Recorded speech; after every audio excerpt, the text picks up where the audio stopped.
And we are live. Good morning, good afternoon, good evening to anyone and everyone who happens to be watching this. Welcome to the Gaming Circle podcast. You are tuned into the weekly show where we just like to discuss what happened, what went down, how did it go down, was it good, was it bad? And we always do it this week, as with every week, with my boy, Mr. Everborn Stock. How are you doing today, sir? What's happening, man? I'm just here to talk some shit. That's it. That's all we're here for. Shit talk on a Saturday morning. Oh, stop it. So, welcome to the show, everybody. Oh, I see Scrub is first. Scrub Nurse. Welcome. Hey, what's Thank you for showing. Brother? Yes, thank you. Excited to hear our thoughts. I'm excited to hear this man's thoughts as well. We've been going back and forth a bit on some shows and whatnot, but I kind of, now that it's all said and done, Postmortem, we're at a point where at this point, it happened. What happened. Folks saw what they saw. Some loved it, some hated it. We're here to just chop it up. Nobody hated it. Some people hated it. Well, the question is what we're talking about. They were being intellectually dishonest. Nobody hated it. Intellectually dishonest. Understood. But let's start off at the beginning. For us anyway. I mean, let's be honest. What do you call it? Ubisoft Forward was technically first, but it didn't show as great as we wanted it to show. By the way, there's some B-roll in the background right now on for the Xbox show. I'll be switching things around as we talk. But Ubisoft Forward was first. Do you even remember what Ubisoft? That's the first question. Next topic. What Ubisoft? Yeah. You don't remember what Ubisoft Forward did? The only thing that to me that actually mattered in Ubisoft Forward was Far Cry. Not Far Cry, because Far Cry was already known before we even went into Ubisoft. It was more of the Battlefield, Battlefield, the Battlefield conversation that it started, that we first got to see the real thing of it on there, right? In Ubisoft Forward, we saw Ubisoft? But Battlefield isn't Ubisoft. Oh! I apologize. What are you talking about, man? What kind of show are you running here? But do you see what this brings up though? EA, Ubisoft, they all make the same crap. It looks the same. It really does. I mean, I am not I apologize. A fan of in general, right? I'm not into it's Assassin's I'm Creed. sorry. I'm not into what's the other one? See whatever it is. Mm-hmm, exactly. See? Yeah. You slandering me. I'm here for a good Rayman, right? Okay. I'm not into Watch Dogs. I'm not into Assassin's Creed. Far Cry has never really done it for me, but that's the most do you know my favorite Far Cry game? Thing that they Far do. Cry 1. Have you played Far Cry 1 on the OG Xbox? I did, OG, yes. Before they started adding story elements to it. Yes. Far Cry 1 and Far Cry 2. I thought they were stunning and brilliant for their time.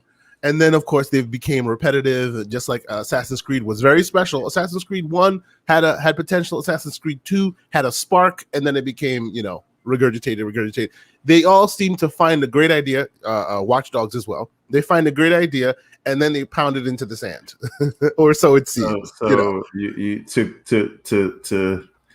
to quote Jay-Z in The Takeover, you had a spark when you started, but now you're just garbage. Yes, you're just garbage, indeed. And it's what they seem to do. They keep going. Well, we have our garbage department. Is it garbage yet? No. Okay, let's keep going. But they keep making money. 2 years. So. 2 years later, is it garbage yet? Oh, now it's garbage. Let's give it a year off and then bring it back. When can we talk about Star? Well, let's get through this. I want to talk about Starfield. Yes, let's.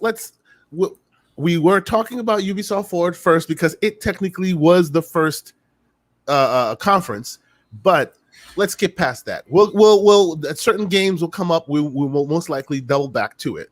But let's get to Xbox Bethesda. We're actually seeing it on the screen right now. A lot has been said about this game. A lot has been said about this reveal. Oh, and a lot of information has come out since this reveal. All this is not CG. It's a mixture of game, game trailer, not trailer. I mean, cutscene in game as well as in-game assets. So chances are, when this game releases, you will be seeing this exact thing in the game. It's not a CG trailer that was like created by a separate team, which everybody thinks it was. It's not. It's actually from the game itself. At least so the developers say. Let me ask you a question. Mm-hmm.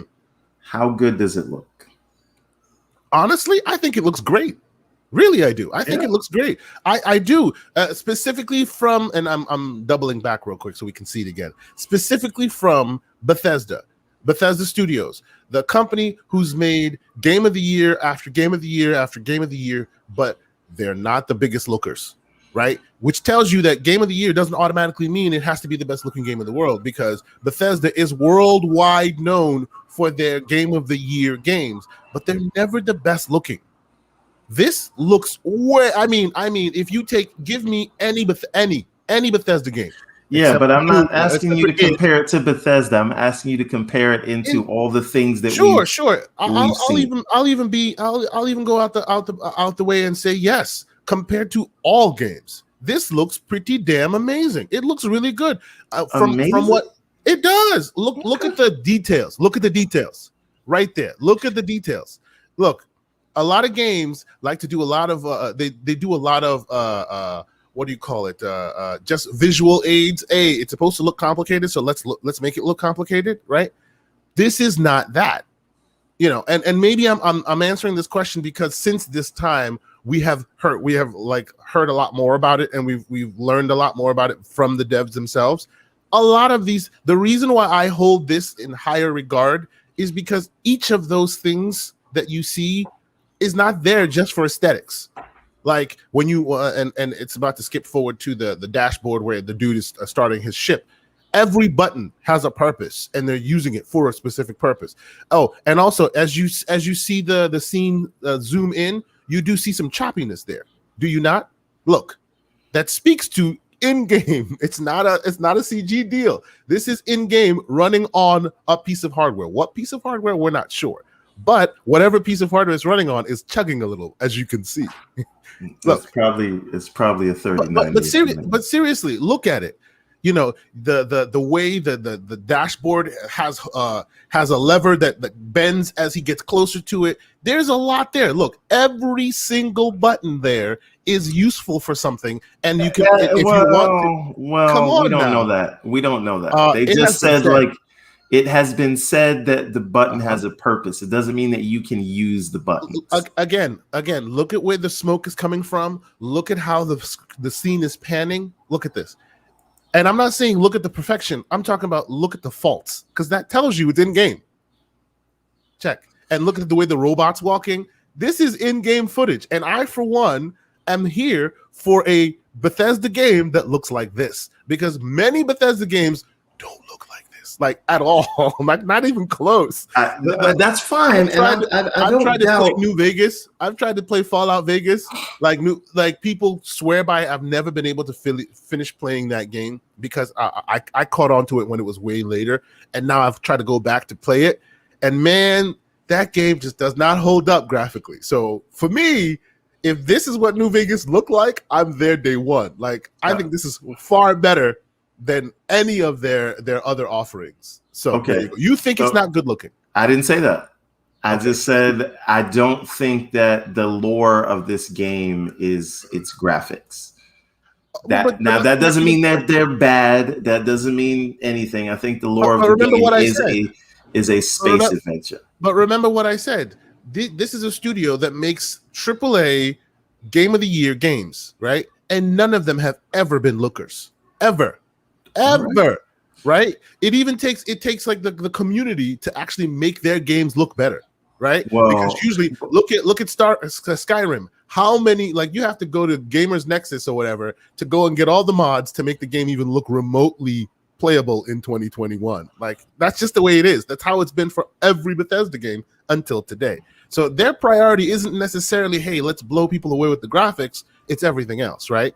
And for me, the way Starfield looks like today is far better than it's looked like than any Bethesda like mainline RPG. I mean, it should. It's next gen. All right. So now talk to me about exclusivity and certain alleged apologies. Man, look, we don't need to talk about exclusivity. This is just kowtowing to those who just cannot seem to get that concept wrapped around their brains.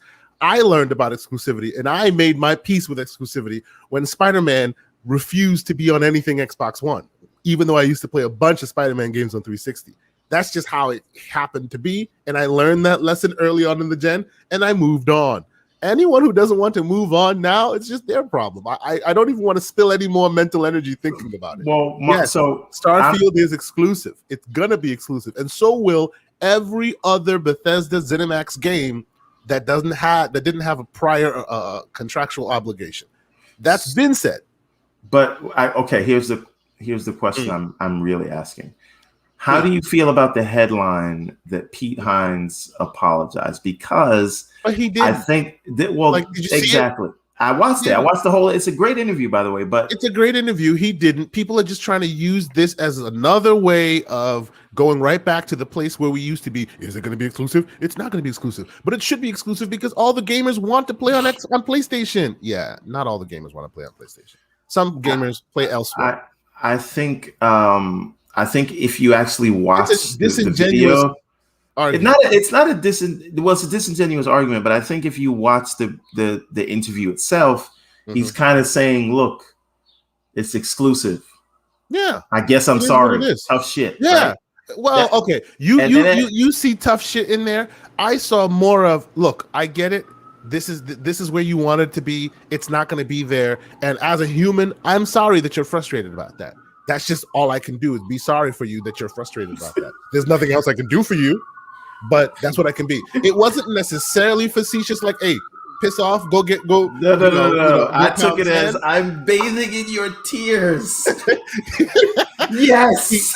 Now, if Spencer were to say that, maybe, but I don't think, because P. Hines is not with that. He used to, like he says, he's a PlayStation 5 gamer. They, until this situation, were customers of PlayStation 5 gamers as well, right? So they specifically don't really have a dog in the fight.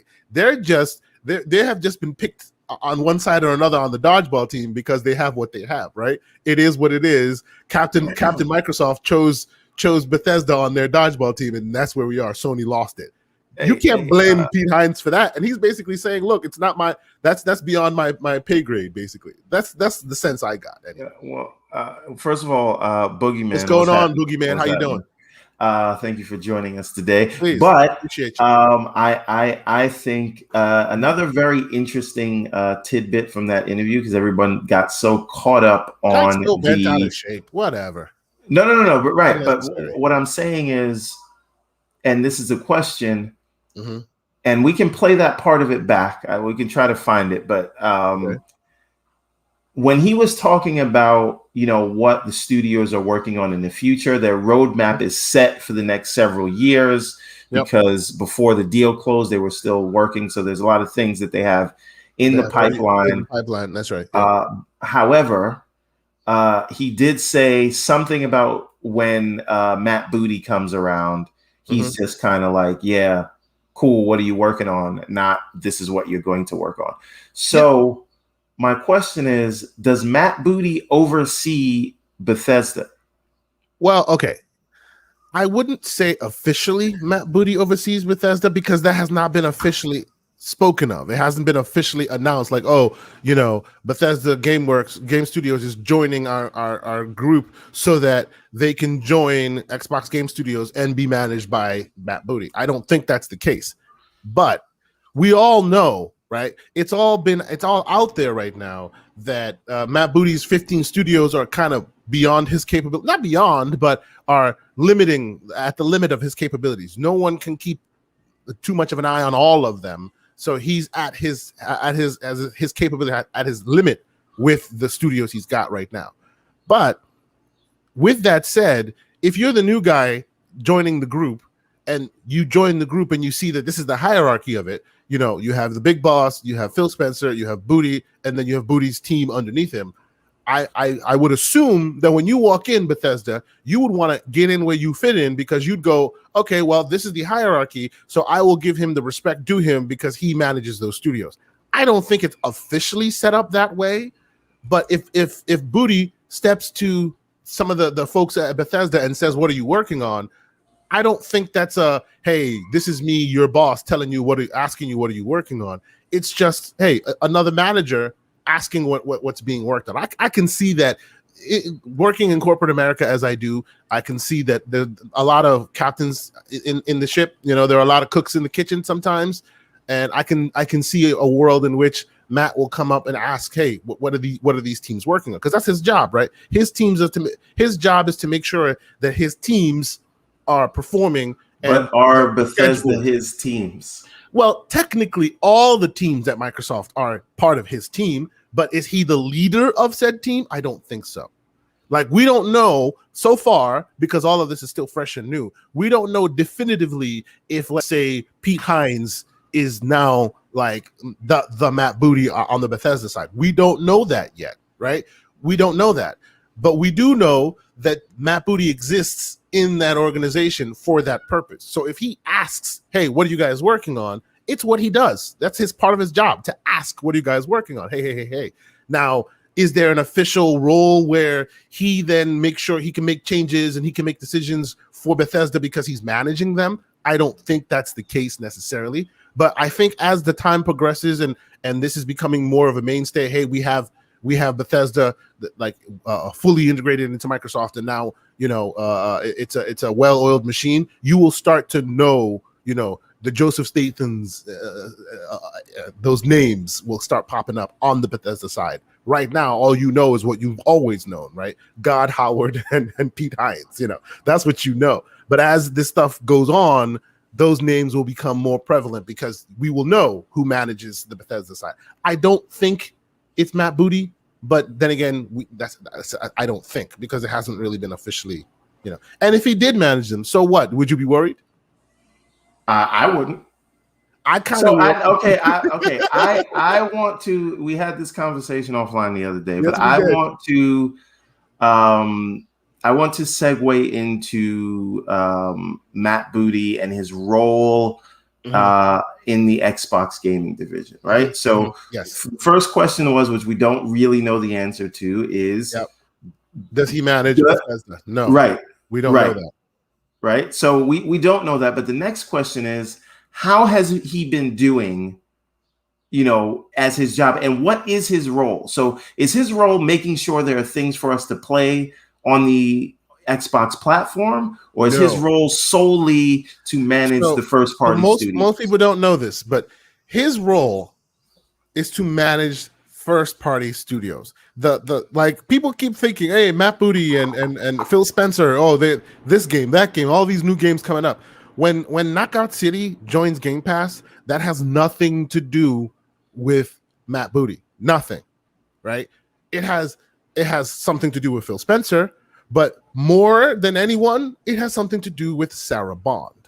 She's the one who basically brings non-first parties into the house. Yes, it's not just her, right? It's a tentacle beast pyramid, but her team is responsible for bringing in those deals. Please. I thought Sarah Bond was Xbox Global Publishing, who does second party deals. Yes. Right. So it's not just second party deals. It's it's Global Publishing, which used to just be Ori, right? Just Ori and games of its ilk, right? But they don't just do Ori and games of its ilk. They did that right when Game Pass was. When they first established that hierarchy, Game Pass wasn't a thing. So all Global Publishing used to do was find studios, make deals, release games. Like Contraband that you're seeing on the screen right now. That is an Xbox Game Studios publishing deal with a studio that's not their studio. Like, just as an example, Contraband here, Rise, Quantum Break, all those things.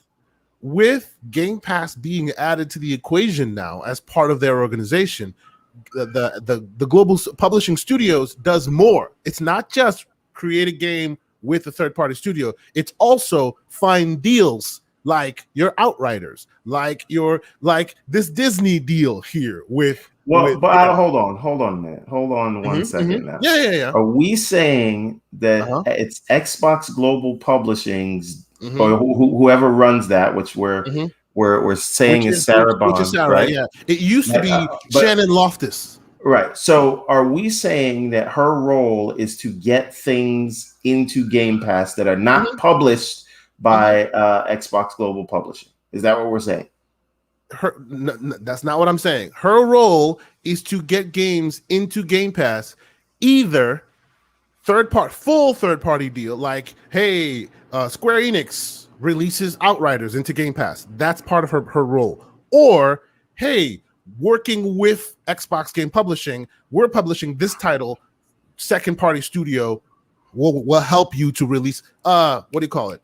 Tunic, Xbox Game Publishing, as well as Outriders, Xbox Game Publishing. You see what I'm saying? But one of them needs your help to get to the finish line. The other one just needs your money, otherwise he won't give it to you. Both of them are still Xbox Game Publishing.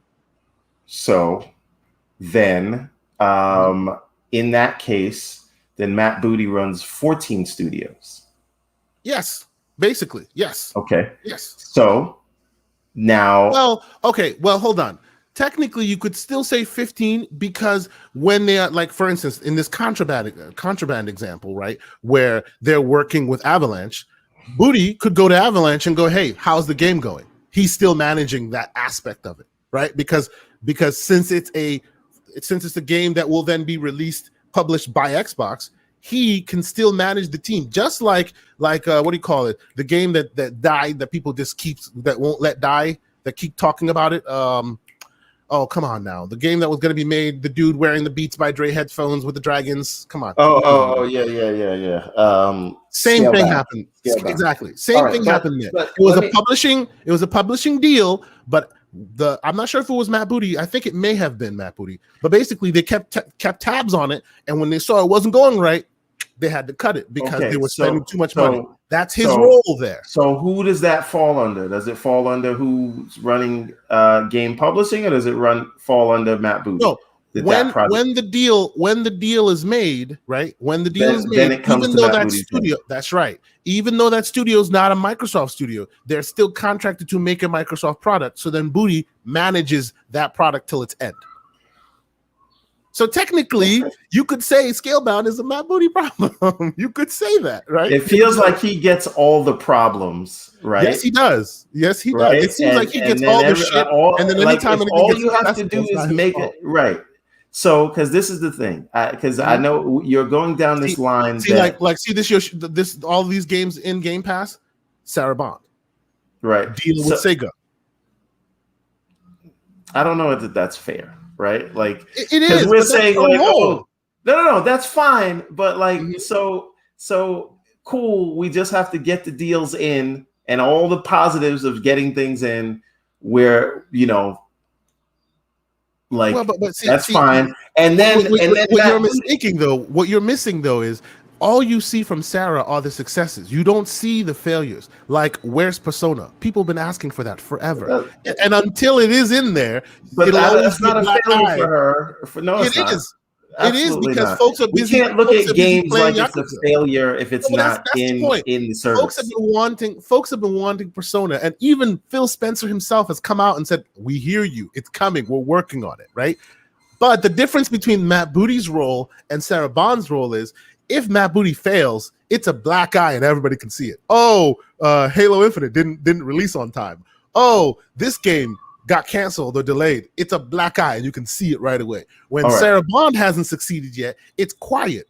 The only things that she succeeds at are the ones that are officially in Game Pass and that are announced to you, and everybody's like, yay. Like this, for instance. This is not in Game Pass.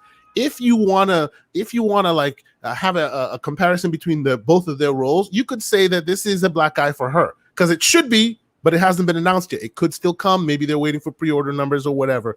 I don't think it will. You could say that all those who are expecting this to be in Game Pass and it's not, you can say, hey, come on, Sarah, why did this not work? But that's not how it works, right? It's not that simple. But if you want to compare, that's where it is. So it seems like Matt Booty only gets the shit. But and Sarah Bond gets nothing but praise. Problem. Are you excited about Contraband?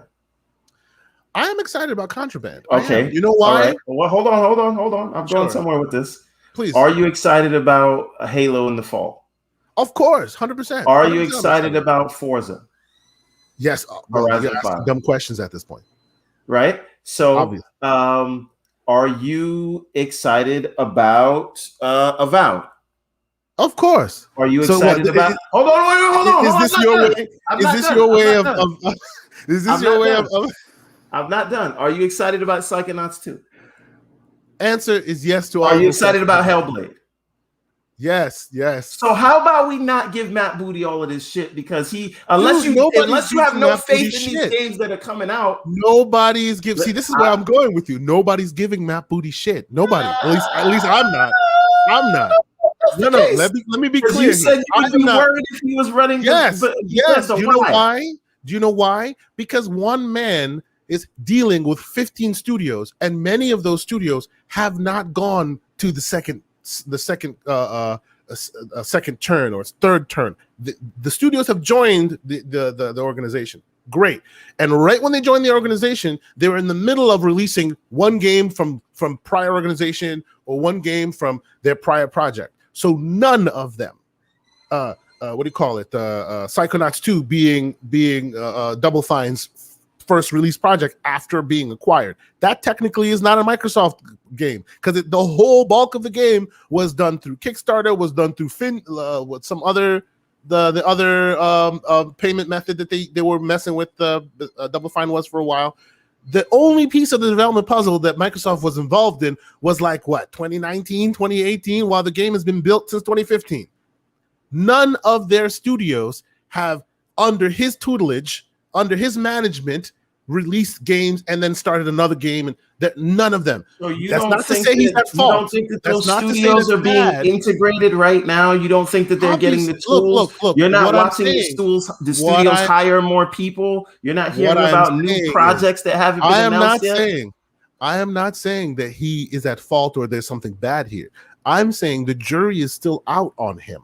No, it's not. The jury's not still out. Let me finish. Once each of those studios have actually released Microsoft products under his tutelage, then there's just no question about it. Just like with Halo, whereas what's her name? Folks keep giving her shit because Halo didn't show well. What's her name? I keep forgetting her name. This is the head of Halo. Yes. I don't know who I know who you're talking about. Just like her, until this game is released and it hits on all cylinders, and by all cylinders I mean campaign and multiplayer, she is in some shit.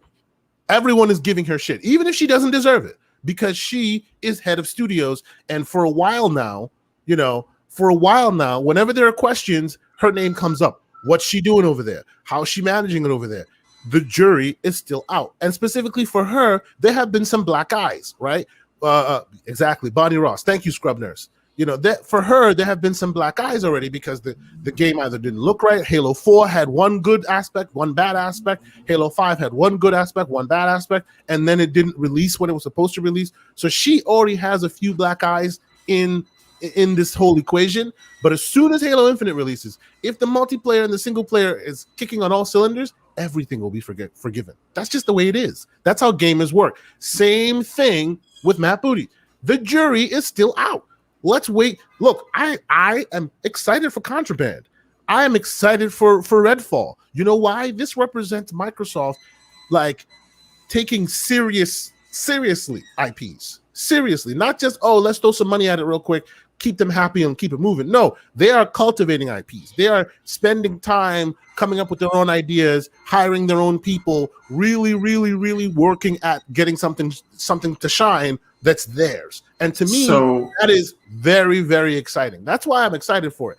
I'm not saying the Booty will ruin it. I'm saying the jury is still out. I hope it all comes together great, but that's 15 studios from one man, and he has not been tested. It has not all of those various studios have not churned under his watch successfully and then come back with another one. It hasn't happened yet. We still have time.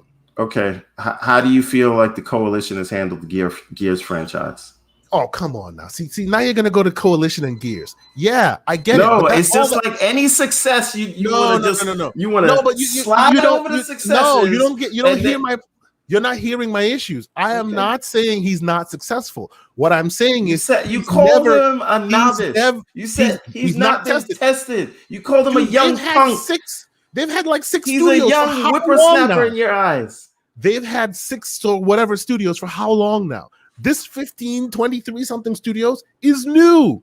It's new. He has not had so much on his head for forever. This is new. We don't know yet. So I will end this debate by saying, let's have this conversation at the next E3. Because then by then, a bunch of those studios would have already cycled through their first. Guess what? I want to have this conversation. I want to have this conversation in the holiday season when they drop Forza Horizon 5 and Halo on you. Well, but see and then again, you're not going to give them no credit for that. Halo is 343. They've had 343 for a long time now. Forza is Turn 10. They've had Turn 10 for a long time now. So those don't count? Look, it's so Halo, Gears, and Forza don't count. But see, listen to the trifecta. You've even said it yourself. Halo, Gears, and Forza. That's what they've been. That is the noose that's been around their neck for how long now?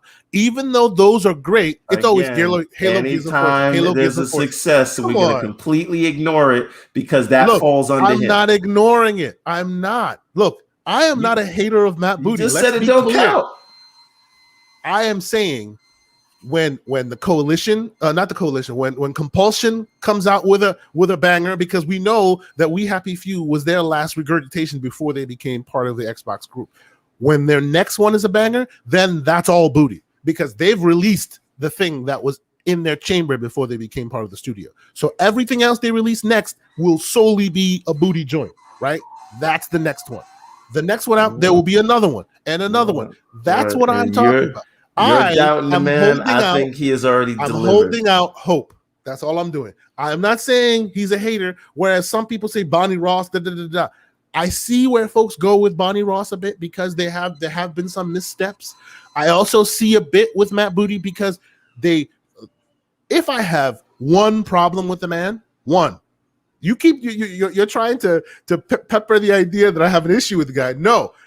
One issue I have. I have one worried if I have one criticism of his performance, him and Phil Spencer for that fact, it's the idea that they thought, okay, we can put all our eggs in the Halo Infinite basket when we're releasing a console. Okay, good. I'm glad you brought that up. Let me finish, and then make third-party Plan B. That's the problem that I had. Look, I don't have any issues with anything else they've done. The jury is still out. We will decide how it goes. Like you said, this Christmas they will release certain things. Summer next year, it's all going to happen. Since Flight Sim doesn't count. Come on now, stop it. It will all happen. The problem that I have, the one criticism Wasteland 3. Another game that was Wasteland 3, another game that was released that was pretty much built before they acquired Microsoft.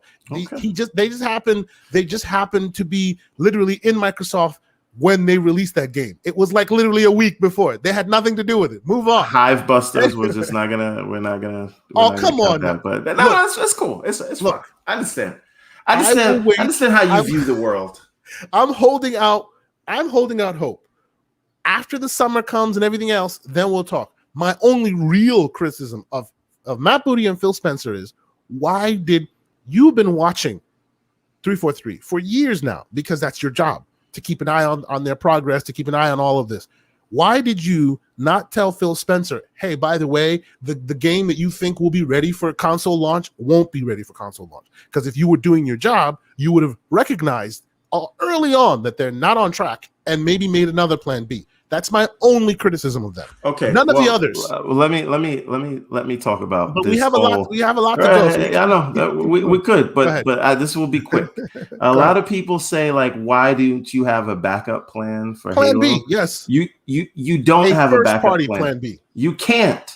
Why? You cannot have a first-party plan B for Halo. Why? Because it will cannibalize everything else, and no one is going to release a game around that. And then if it doesn't happen, nobody said release 2 first-person shooters. You can release 2 completely different games. Back in the day, even the other game console releases back when they weren't serious, they had NFL Fever, as well as Call of Duty, as well. One thing they usually do well at Game Pass is breadth of media, differences. So you can release Halo Infinite as the first-person shooter, and then something else, Ori like, or you know what? Screw that. I'll even do you one better. Halo Infinite, first release, first person, coming out with the launch of the console. Plan B, Hive Busters.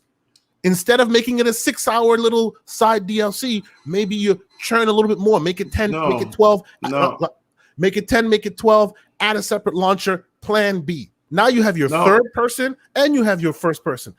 I'm not saying it's ideal, but to release a console with no first-party media was a bad look. I get it, right? I understand that part, and I'm not disagreeing with that part. All I am saying is, once you make the decision that you're not going to go live with Halo in the fall, like at that, what if the plan was to go live with Halo in the fall, there's no one who's going to do a deal with you and release their game at launch with Halo when Halo is on the box for your system. So third-party deals are already going to be spoken up. And then after, I didn't say third party. I said first. Okay, but now first party. Right? Like if the plan was to release Halo and then that didn't work out, everybody already made their plans. They can't change their schedule now.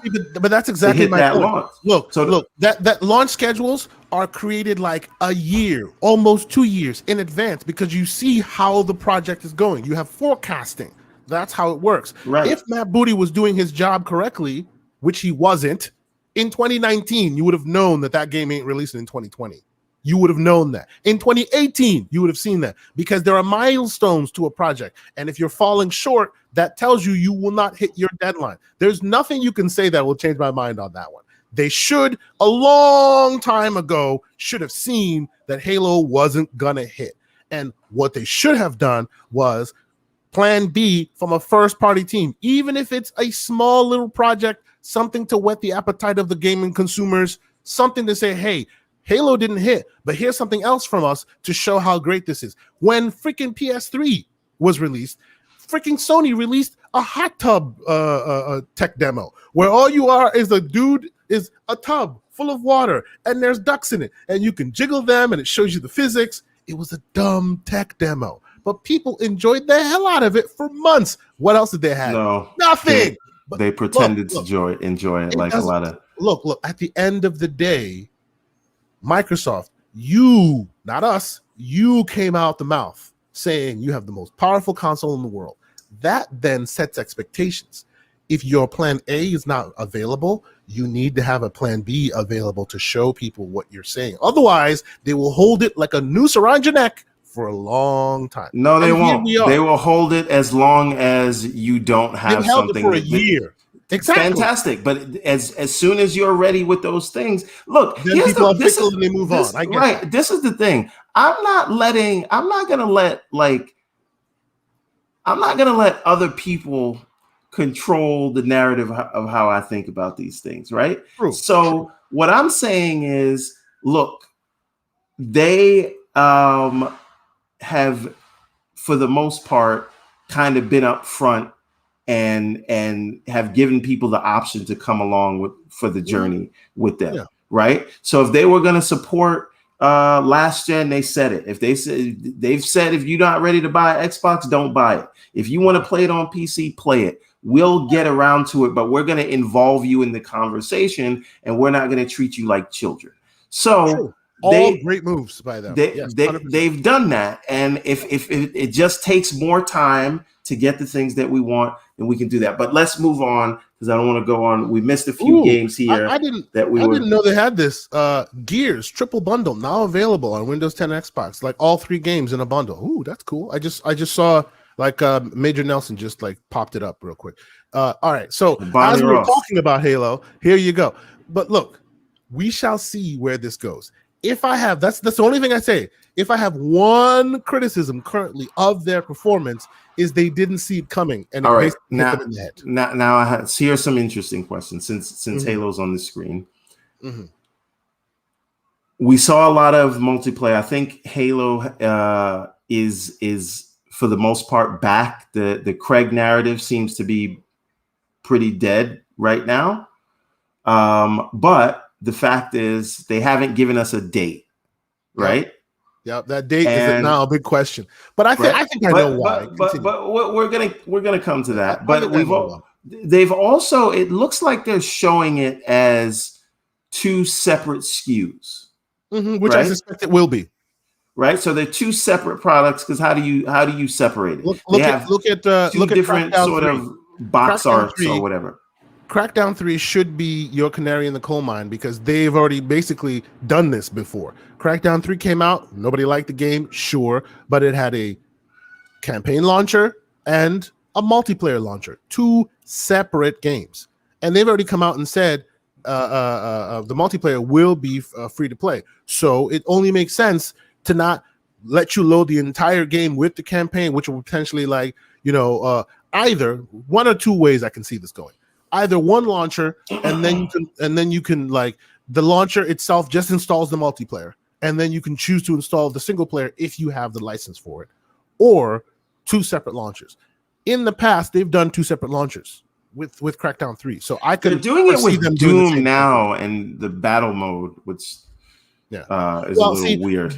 Doom specifically, I would not use that as historical evidence because Bethesda hasn't been part of Xbox all this time. No. I'm just saying, like that's a recent example of separating those things out. But that being said, what interests me about that is that if we're saying single player is now a separate experience for Halo, and I guess maybe there's a single player team and a multiplayer team. Right? It always has been. But this says that going forward, when new campaigns come out for Halo, maybe the next one is next gen only, and that doesn't. Then you don't have to support the Xbox. Remember, they've already solved that problem. That's another conversation, but they've already solved that problem of maybe this will be next gen only. They solved that problem before they solved that problem already. Remember, they've already come out. They've already come out and said, moving forward, next gen console games, you old gen console gamers can enjoy the next gen console games when we enable cloud gaming on the console. That's not what I'm talking about. That's how you solve that. I'm saying since Halo Infinite is now tied to the past gen as well as the current gen, when can they separate it so they can move forward as far as technology and not keep getting held back by the old tech? Is what you're saying. That's exactly what I'm saying. And if they're separating out the campaign, that says that the campaign can evolve into a next gen only from a design standpoint. Yeah. And the multiplayer can still be what it is, and the multiplayer is the 10-year project. What makes it difficult? The campaign. What makes that difficult is kind of like think of iOS, right? How many times have you had an application that runs on your iPhone, and then you get 2-3 phones down the line, and it says, "Well, this only works on new phones and above." At some point, they're going to have to cut that tie. That's going to be difficult for them, but they're going to have to if they're going to move forward. But I'm saying it makes it simpler because they can do that with the campaign while still supporting. Yeah. Like, what is Destiny going to do 5 years from now? Are they going to cut off support for last gen consoles, or are they just going to keep evolving? They never have to do that. See, that's the thing. When it comes to multi-platform games like Destiny, they never have to do that because the lowest common denominator is always PC, and they're never cutting off any PC players. The lowest common denominator is always PC, not even PS4, not even Xbox One, because there are PCs that play Destiny that have worse specs than PS4 and Xbox One, and they're still supported today on PC. So as long as you have that lowest Jag cores, there are people playing Jag cores on laptops because those Jag cores were laptop CPUs. They were laptop CPUs that are in machines today. And obviously, you're going to have to tweak the specs down way low to get even anything beyond slideshows on your game. But those are the things that the developers have to. That's the reason why when people go, "Oh, it's going to hold games back," I'm like, you guys haven't played PC games? Like, you can play the game from Windows 3.1 where it's a DOS prompt and you have to hit start. I can play the OG. What's going on, Big Bad Mo? I can play the OG Flight Sim The one that was in a DOS prompt. I can just set up a DOS prompt in my computer today and play that one from 1979 on this 2021 machine. So the idea that, oh, we need to cut off one so we can move forward, that makes no sense. Yes, it is true that from a design perspective, old hardware makes decisions difficult when you're trying to push technology forward, right? Old hardware does that. And in those instances, once they've cut ties with those that old hardware, Microsoft has already come out and given you a pretty damn good solution for keeping you playing with that old hardware. They will let Game Pass live everywhere, so you can. I'm just thinking about sort of next gen game design and yes, no, I hear you. And at and, some point they're going to have to cut the tail. No, but I don't think that they do with multiplayer. But I think that as long as they can do it with campaign, then I think we're in good shape. And I think it's smart to keep them separate. You think multiplayer? Well, I hear what you're saying, but what you're saying is what? At some point they're going to have to alienate campaign players and say, hey, if you want to play the newest campaign, or cloud, you have to. Exactly. But the cloud gives you that option. See, look, multiplayer and campaign, meaning two different views. Yes. Right. But this is I'm just saying I think it's smart to keep them separate because you can evolve one they can evolve at their own rates in terms of hardware that they support. A quick side note, although this was cool for those who wanted to see it, I thought it was like it kind of was a waste of time on this stage at this time. They should not have. What are we talking about? The remake of Diablo 2. But there are people that like this. But okay, so just one other thing. I've heard people. I've heard talk of people like speculating, sort of, that is there any world where there's no date?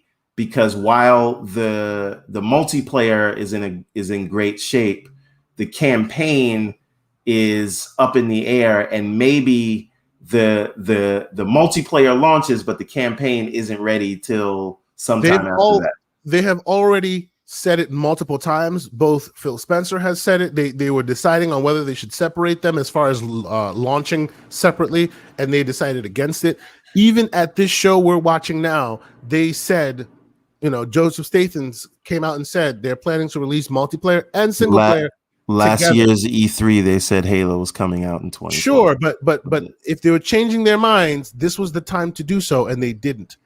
Honestly, my theory on why there has not been a date is because they know they're not the biggest game in town anymore. They know that Call of Duty is the elephant in the room. They used to be, but they're no longer. Their crown has been taken. Yes, Call of Duty says that Halo is at the Titanfall level, so they could get Titanfall. Exactly. That's very sad to me. It's a sad. It's very sad that Halo is Titanfall. Back in the day, if you didn't have a Sony Trinitron, you didn't have a TV. Now, have you heard of a Trinitron? Like, anybody of a certain age doesn't even know what the hell I'm talking about. Things change, bro. It is what it is. If you didn't have a Trinitron, you didn't exist. I don't think people understand how big Halo is. Used to be. They don't understand how big Halo used to be. All of us, don't know how big Halo is anymore because it hasn't released and we haven't seen that splash. There's the potential of that splash. We can see how many people are playing Master Chief Collection on Steam. That's what we can see. We can see it's still not the biggest numbers in the world. Talking about, okay, look it up. Those numbers aren't like as massive as they used to be. Look, I am a Halo stan. I've told you, I am close to collecting every Halo achievement, and that is an achievement in and of itself. I love Halo, okay? But we need to be real here. Those of a certain age hold Halo to a high standard, okay? If you speak multiplayer, you speak Halo to us. People who are not our age, when you say multiplayer, they say Fortnite. There's a difference there. And because of that, we must recognize that they don't understand how big Halo Hey, can you pause this for 1 second? Just pause this. Look at that. Oh yeah, they're going hard. Asobo, remember, these are the guys who also made Flight Sim. Yes, so these dudes are not to be messed with. You know what I'm saying? If there's a studio to be bought, I think they're next. They should be next, because if they wait If Microsoft waits and BioWare's these guys, I'll be very mad. They're full of amazing potential. And that's the thing, right? You're in this 10-year contract with them for Flight Sim. They're already in the Game Pass bed with you. Yep. Like the relationship seems strong. Where are they based out of? Sweden, I think. Yeah, I think it's Sweden. I saw a documentary where they did a Flight Sim, and I think it's Sweden. Sweden is the studio. Yeah. Okay. Yeah. Yeah. All right. So I'm sure everybody's heard enough of Halo. I do think it's good that the SKUs are separated, and I think there is a potential that things change and they could say, listen, we're not as far along, but we want everybody to play multiplayer, and the and the campaign is just a little further out, right? I could see a world where that happens. But I think that Halo has never been free to play before. I think Halo has never been as accessible. And I think if we're going to look at the number of players that are on this thing, it's going to surprise everyone. And I think this on Steam is going to do gangbusters. It is all potential. We shall see how it actually goes down. Now, it is all potential. But I agree with Scrub Nurse. They are no longer the elephant in the room. Why self-sabotage by putting yourself next to the elephant in the room? You have to recognize who you are in order to succeed. They recognize that they are no longer the champ. If that's the case, why release in the holiday? Why not release in May? Because although they're moved on, their customer base is still stuck in the same old thing they are. They want the E3, even though E3 doesn't exist. They want the Christmas thing push, even though Xbox is in a situation that they can release a AAA amazing game on any given Thursday. But that's not the world in which they govern.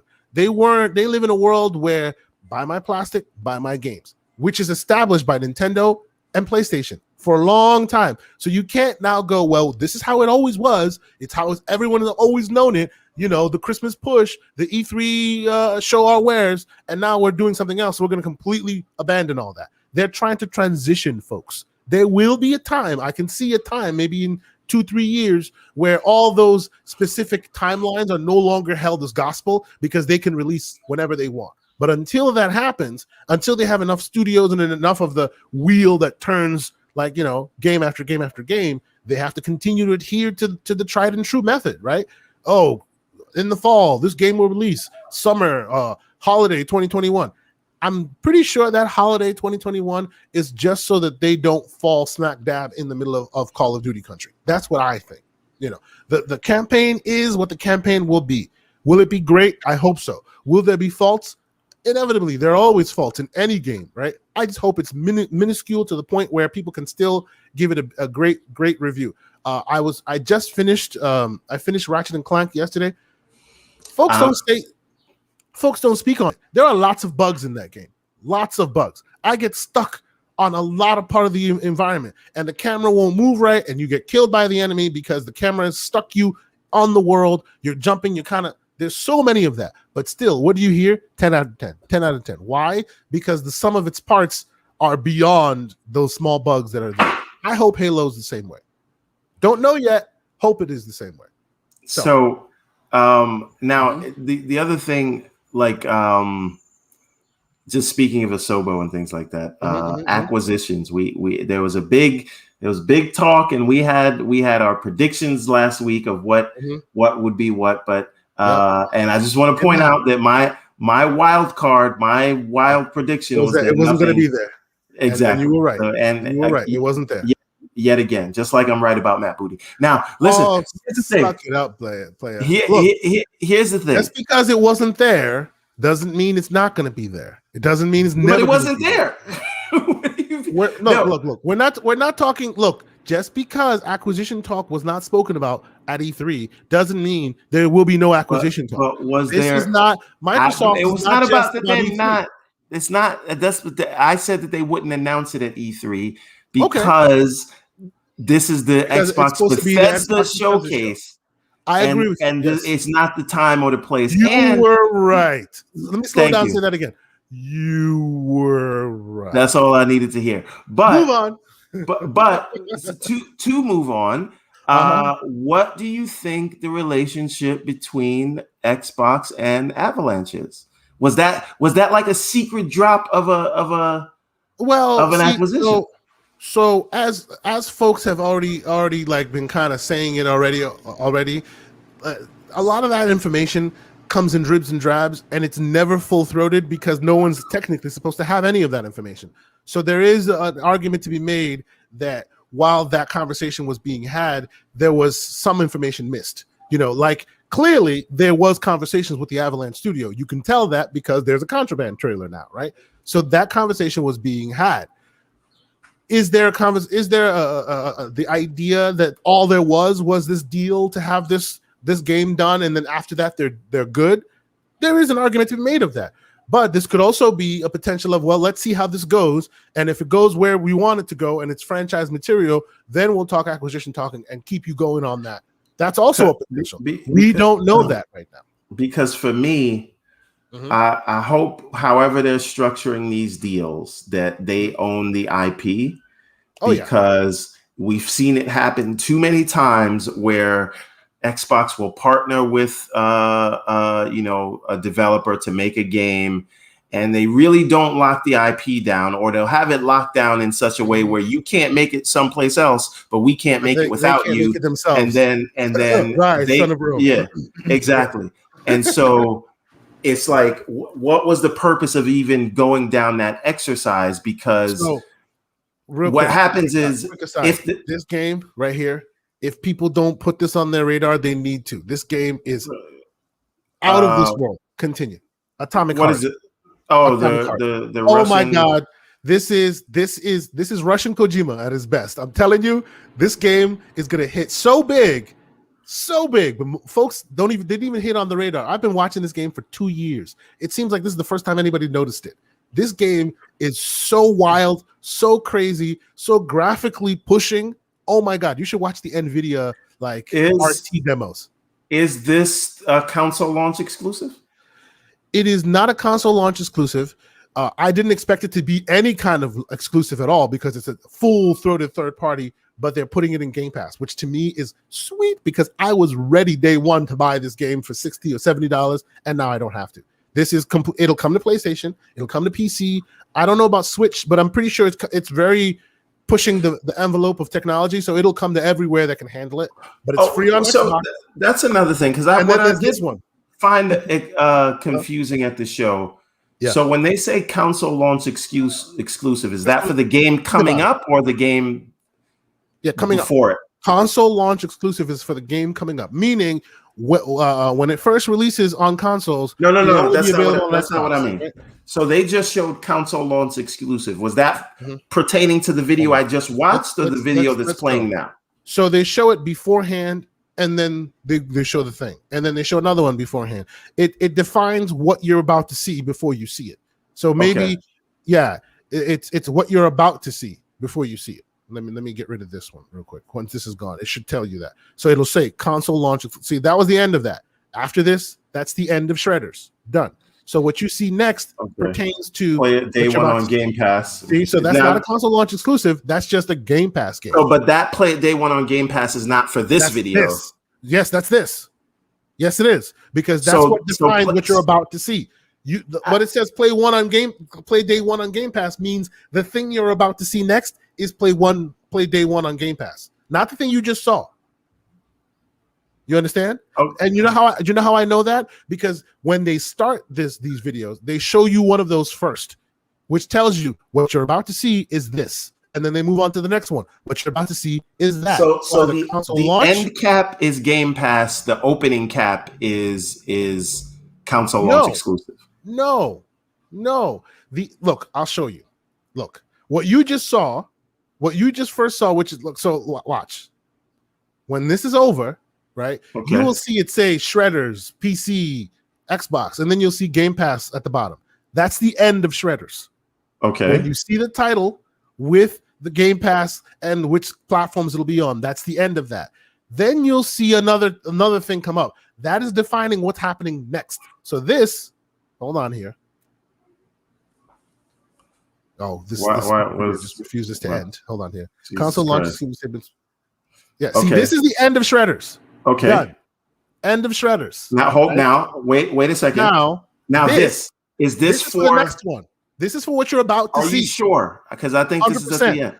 100%. You know why I'm sure? Because when they first started this segment, they showed one of these to start, which means the first thing you saw was either console launch exclusive or play one on Game Pass or console exclusive. If you notice, they had different verbiage for what you're about to see. This means that game you're about to see will be playable everywhere. But on Xbox, you can play it day one on Game Pass. Meaning it's not a console launch exclusive, meaning day one it'll be on PS5. Okay, but hold on. Keep playing it. Yeah. So now this message denotes what you're about to see here, which is Atomic Heart. You see? And then at the end of it, they'll give you the splash screen of Atomic Heart. The next thing you see where it says either launch exclusive or whatever, that's for the next one. They show you the thing before they show you the game. They show you the notion. I don't know that that's the way it works, but we'll see. And Scrub Nurse agrees. So thank you, sir. All right. But then again, this game has been, for those who have paid attention to it, this game has had, I think there's like an hour of game footage on here from like 3 years ago online. This game is so weird and pushing the boundaries so much. It's just like crazy, and has, of course, crazy Russian music. It's just now. Let me ask you a question. How do you feel? And maybe we know or we don't know the answer to this. I'll just leave this here real quick. For Stalker 2, and listen. Okay, hold on. See, exactly. This is the end cap, end screen, right? See, so what they said at the beginning, now they end it here. Whatever they show next denotes the next thing. Okay, so let's see what they show next. Or does this not cut up that way? Can we? No, this, see, again, day one with Game Pass. Meaning the next one will also be day one with Game Pass. Okay.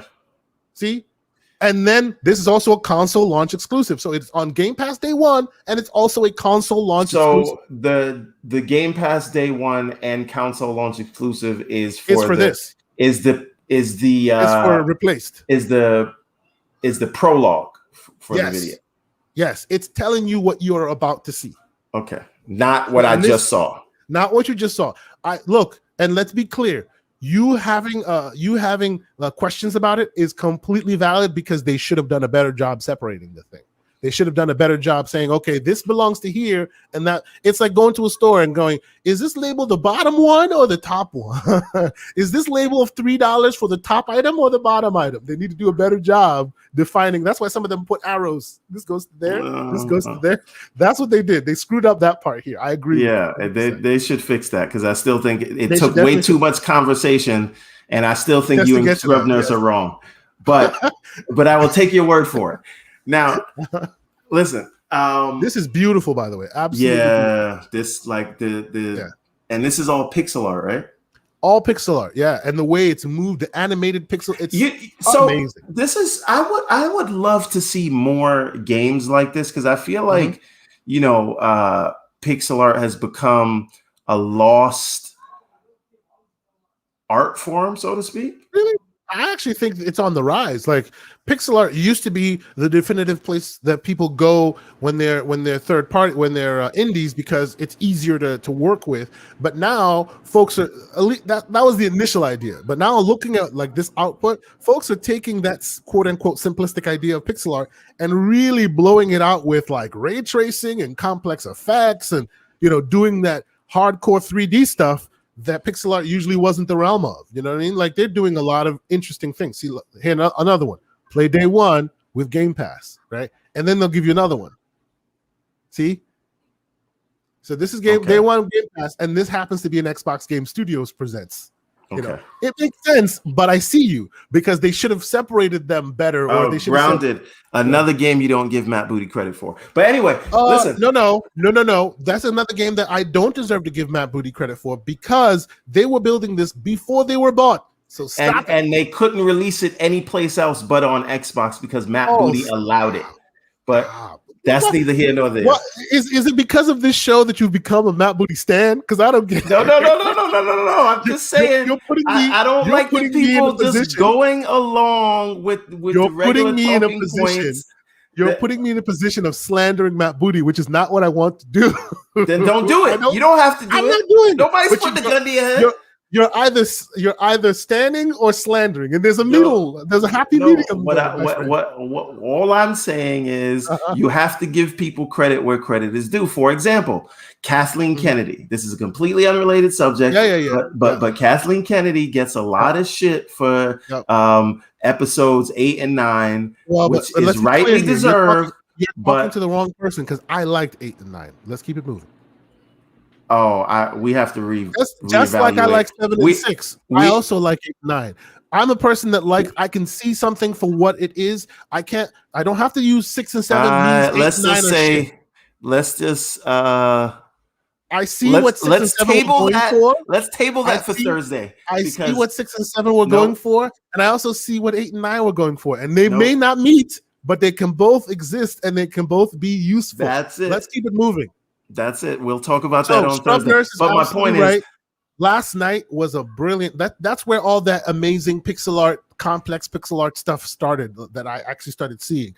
That was the first showing of it, and then it was Octopath Traveler that then actually released the game that had that really interesting pixel art versus 2D 3D thing.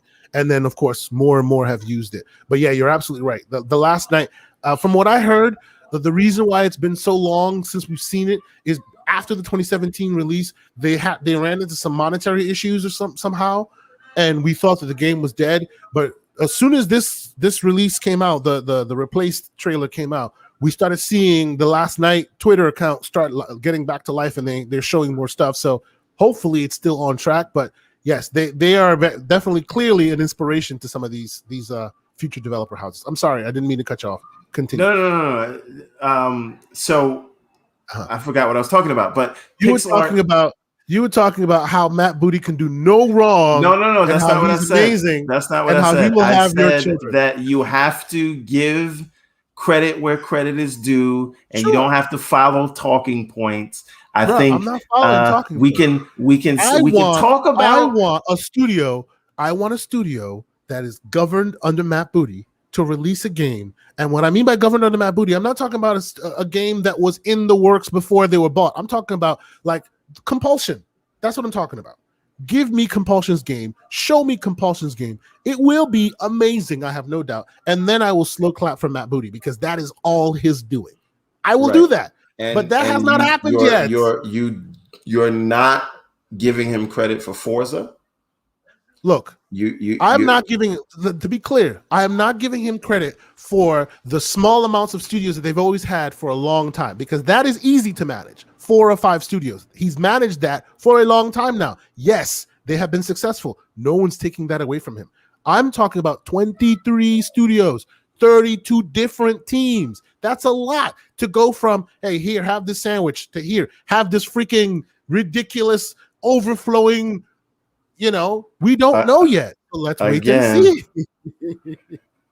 Move on. We're still looking at all right. But my point is, all right, yes. But my point in saying with Kathleen Kennedy was, if you can take away from her for the garbage that was episodes 8 and 9, then you also have to give her credit for The Mandalorian, right? You have to give credit where credit is due. You see who you're talking to, though.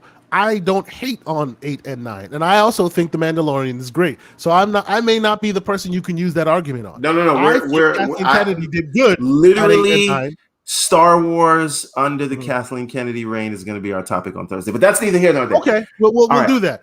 I'm a fervent supporter of the Matrix. The Matrix Reloaded is the best Matrix. Oh, and by the way, the reason I didn't reply to your message on that is because I don't agree. But we'll keep it moving. We will talk about. I'm glad you don't agree because you've been wrong before. But we will talk about that on Thursday. But anyway, this game looks amazing. Again, it's right up my alley. Night. It's using that last night. And you know where I'm going to play this? You know where I'm going to play this? Where? xCloud. Yeah, me too. I'm gonna play. I've been playing Octopath Traveler through xCloud. It's great. I'm gonna play it in xCloud. There you go. Console launch exclusive right now, which means console launch exclusive, which means at some point you may see this game on other consoles because they've already announced that this is console launch exclusive. This is not exclusive full-fledged, right? People have been giving the Ascent so much credit, which they deserve it, right? Just like you recently heard that the Medium is coming to PS5. They just announced it. But that doesn't matter, right? If you give Sony because credit that was for a console Final launch Fantasy, exclusive. This is whatever. a console. Yeah, see, look, check this out. Play day one on Game Pass. That's new. And it's also a console launch exclusive, meaning it'll come out on Game Pass. You'll play it day one only on Xbox, but eventually it will come to PS5. And you can so play PS5 users, pay if you want, $70 for it there. But what I'm saying is that this is where it launches first. Yes. That's all that matters. Yes. If you can give Sony credit for locking down certain games that will eventually come to the Xbox, then then just give credit where credit is due, and that's all I ask. Same for Matt. Now, okay. Now we'll keep it moving. Yes, the Ascent, right? How excited are you for that game? Oh, I'm looking forward to that game so much. But what I think is, remember how you what were we talking about? We were talking. I think this was probably on the this was on. Yes, I remember now. This was on the on the reel last Thursday when you were talking about how He-Man had false advertising. Technically, you could say the same thing about the Ascent. It's false advertising because the Ascent, and I am one who is so ecstatic for that game. I like the isometric, the way it looks, the camera angle. I like all that. Just 1 second. The reason why I apologize. Just Scrub Nurse has a comment. You don't give a piano teacher credit when the student is a savant. Playground games. There you go. Get the hell out of here with that nonsense, man. Touché, bro. Microphone drop. No, absolutely not. They are allowed to be great. They are allowed to be great because of the resources they have been provided. Answer my question, sir. Do you know Alicia Keys is a piano instructor? No, you don't. No, you don't. Even though technically, maybe you should. Yes, we should, but we don't. Because it's not about the teacher, it's about the savant. All right. Thank you, Scrub Nurse. Appreciate you, bro. So you set Matt Booty up for any time there's a great release, you're gonna be like, nah, that was just the studio. That's not on him who cuts the text and allows them to be free and creative and make the stuff that they want. No, those that can't teach. All right. That's just false. I'm being false. Whatever. I see what y'all trying to do. I'm being false. This, by the way, I will turn the volume up on this one because this is the best commercial in the entire thing. Hold on, we're turning it up a little bit. Better than the Fable commercial. Oh yeah, this is the best commercial. This is the best trailer from any ad on any video game. If you are going to do a CG trailer, this is how you do it. This is what you do it. Suddenly, and for no reason. People running. No reason at all. People are just running. These pointless slow motion shots make everything seem cool and should bolster pre-sale. Oh, and did you hear? I don't know if you watched that. Matt Booty. Sound can mean the wah sound. Matt Booty and Aaron Greenberg did a Twitter Spaces where they basically went over it. Wasn't that Pete Hines and Aaron Greenberg? Pete Hines. That's right. Not that's right. Pete Hines. I'm sorry. Pete Hines. Yeah. See, you got Booty on the brain. Wow. Pause. Wow. Pause.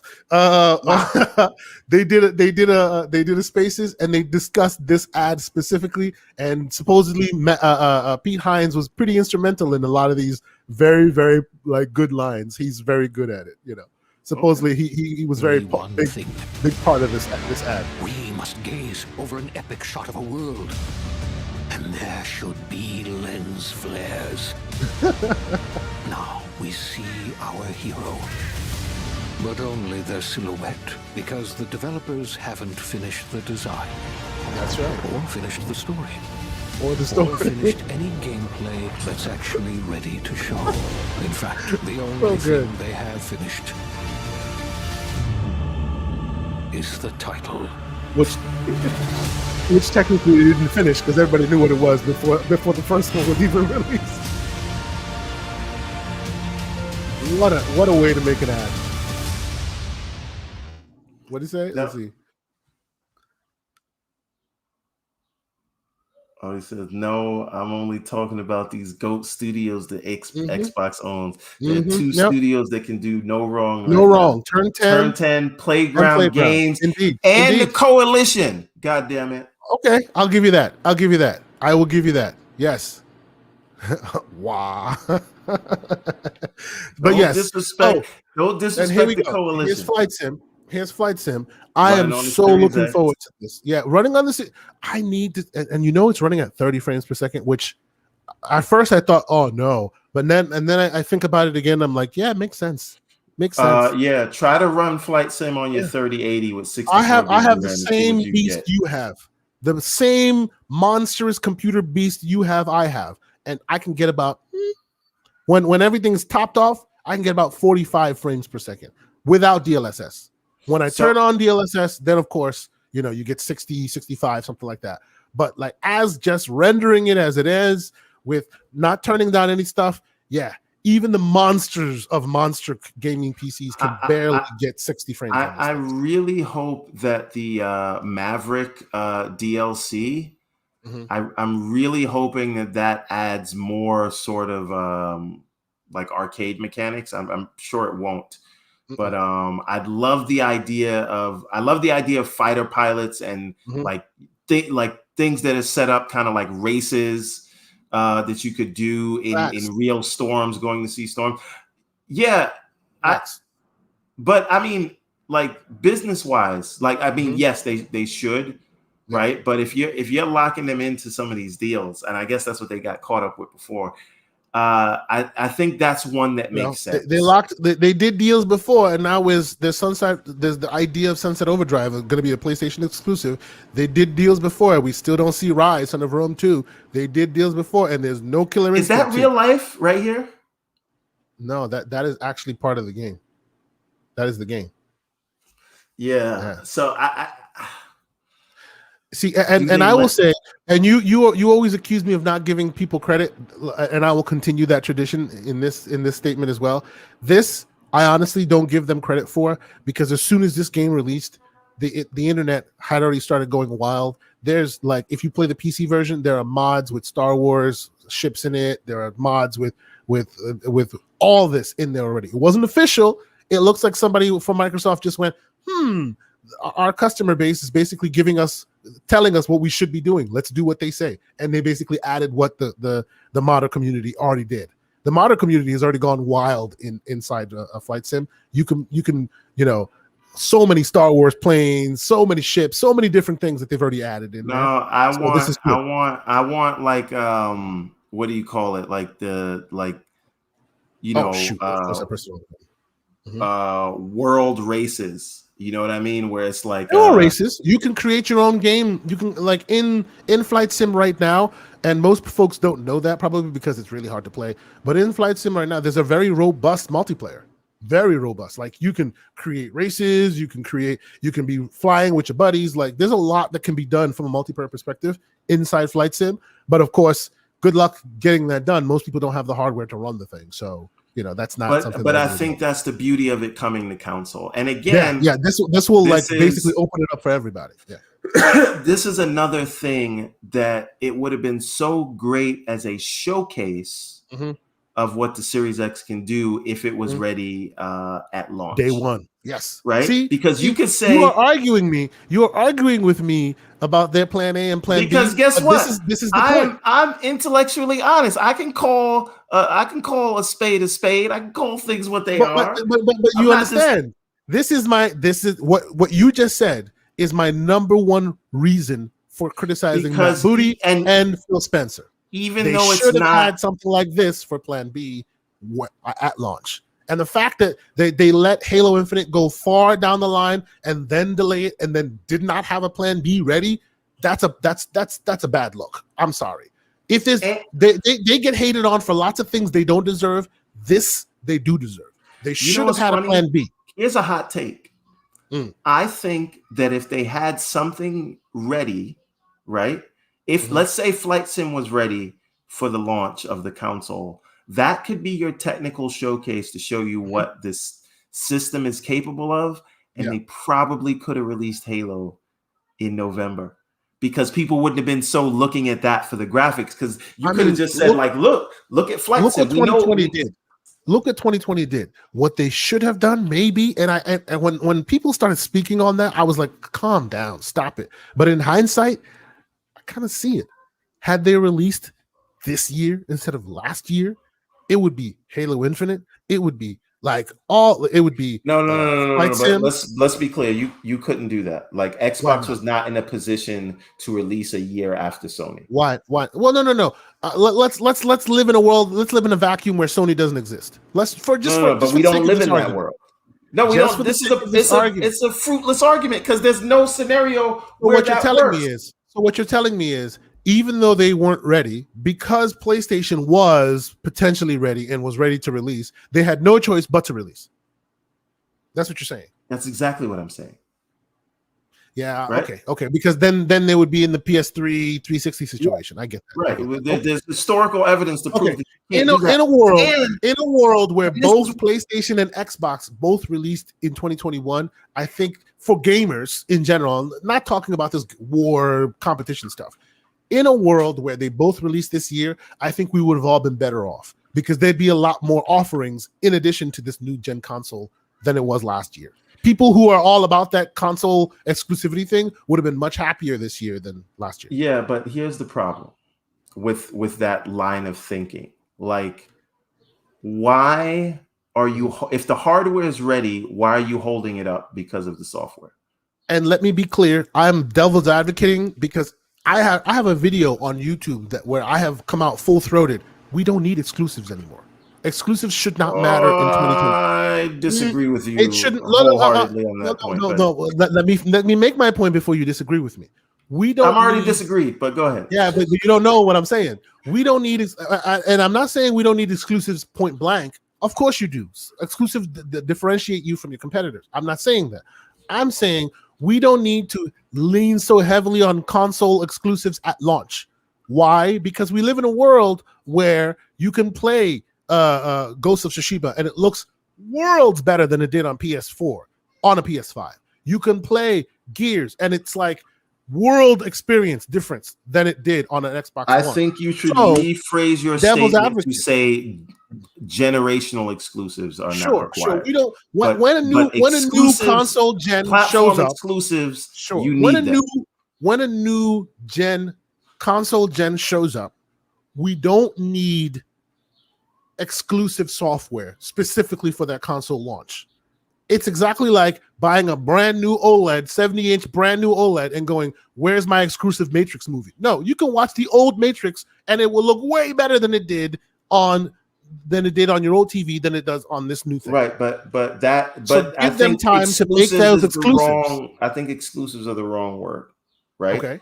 I think that what you're talking about is saying you don't need next gen only titles, right? Because we live in a world, once we cross the Rubicon to x86, getting a new console is the equivalent of getting a new video card. A new PC, yes. Right? It's getting a new video card, right? Exactly. And these games that will come out, you will play them, and if they don't look good for the people who haven't upgraded yet, cool. You're getting it because you want the best, and games are games, and they shouldn't be artificially limited by generations. That's very. You can play it on VHS. You can play it on DVD. You can play it on 4K Blu-ray. They will look different based on where you play it. And Reloaded will still be the best one. But anyway, the thing is,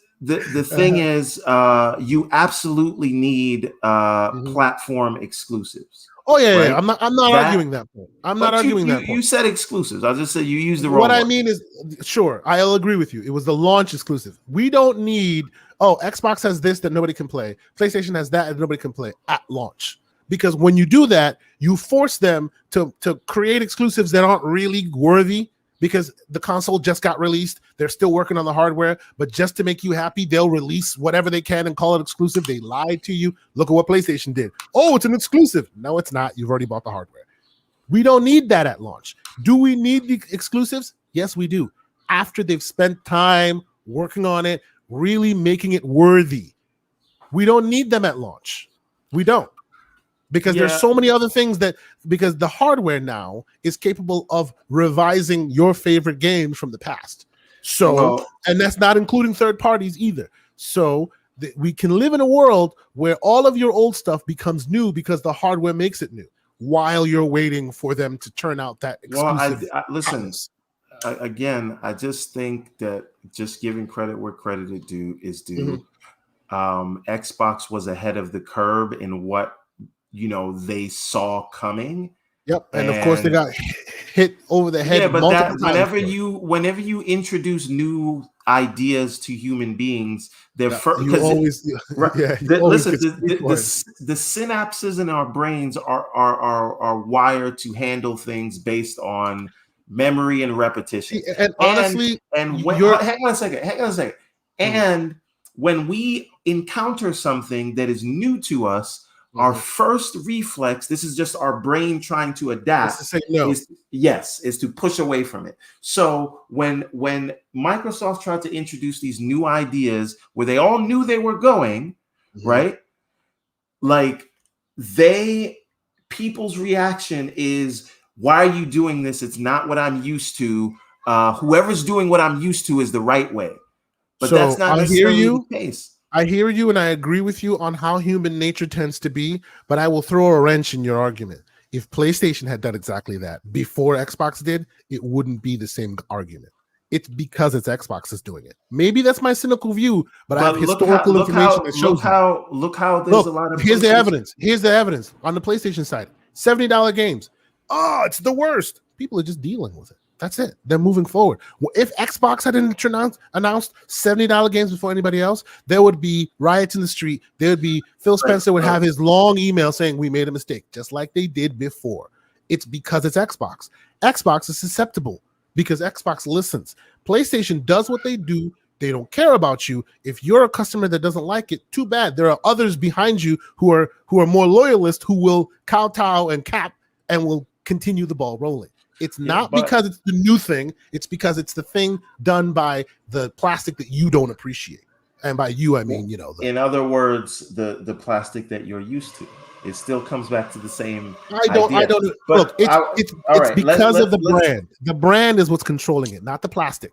I disagree because look at what happens. Because it's Sony. Look what happens. Like Sony realized that they had to thread a needle of saying, yes, this thing is a next gen exclusive, even though they knew it weren't, because they knew their people, their fans. Stop thread the needle. Okay, let's be real. Hold on. They lied. They lied. They lied, but that's not the point that I'm making. The point that I'm making is they are very careful in what they say and how they say it, and they'll lie, cheat, steal, and borrow because they know that people are adverse to change, and they will tell you absolutely when they have to, and that's because they understand human nature, and that is just what's going to happen. So this is why I say Xbox, they're the Xbox division or their marketing, they speak to you like an adult. Yeah, probably because they know the average age of their gamers, because they don't have any kids. Look at the graphics on this thing, man. Oh my God. Continue. Yeah. So, but all right. So can we bring back up Big Bad Mo's question? Yes, of course we can. All right. So why are exclusives so important when multiplats has more sales? You first. Because you see, exclusives are what bring you to the platform.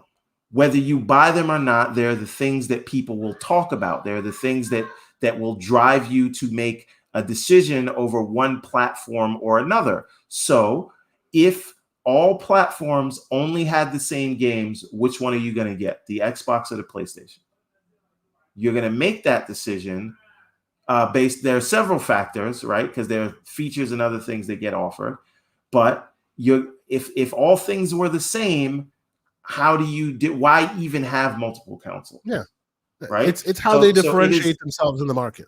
That's it. And when you come for the exclusives, but you stay for the other stuff. But the exclusives have to be there to get people in the door.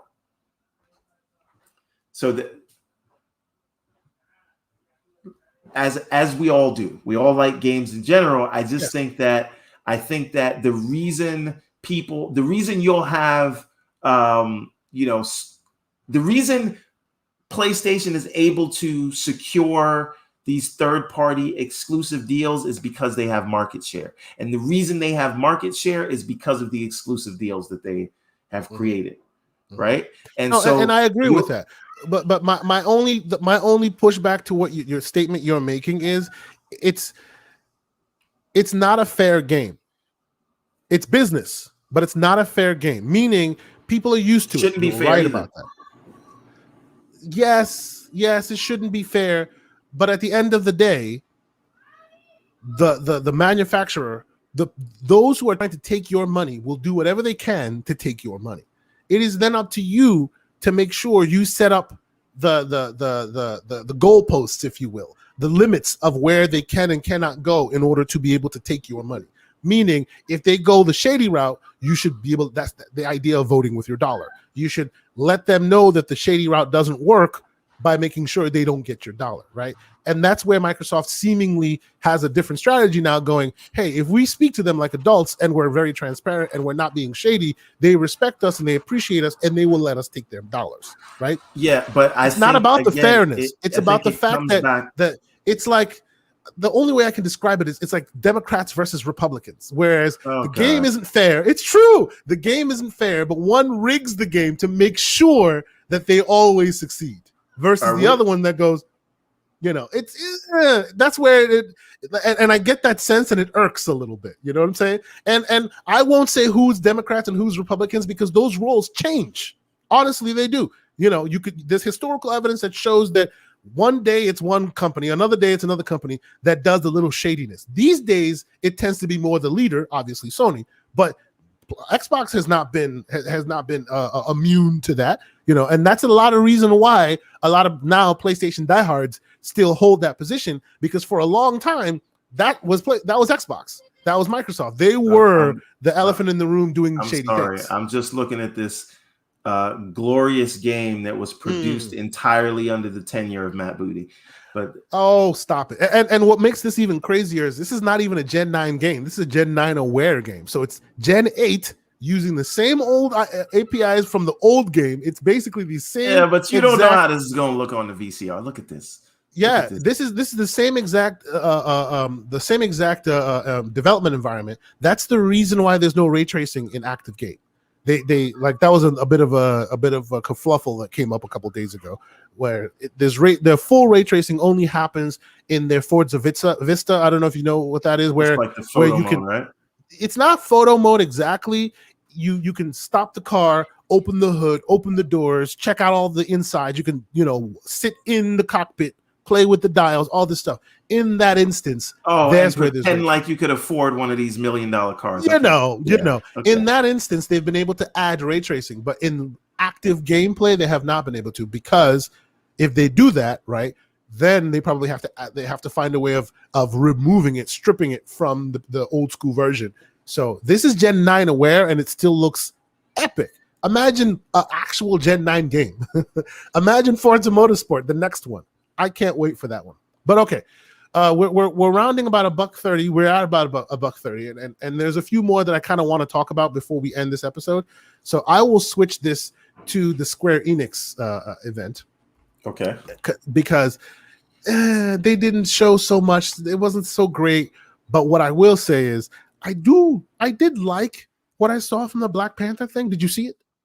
Oh, and before we even get there, this right here. Did you see this? This is the Guardians of the Galaxy. Did you see? Yeah, I did. Yes. And what did you think?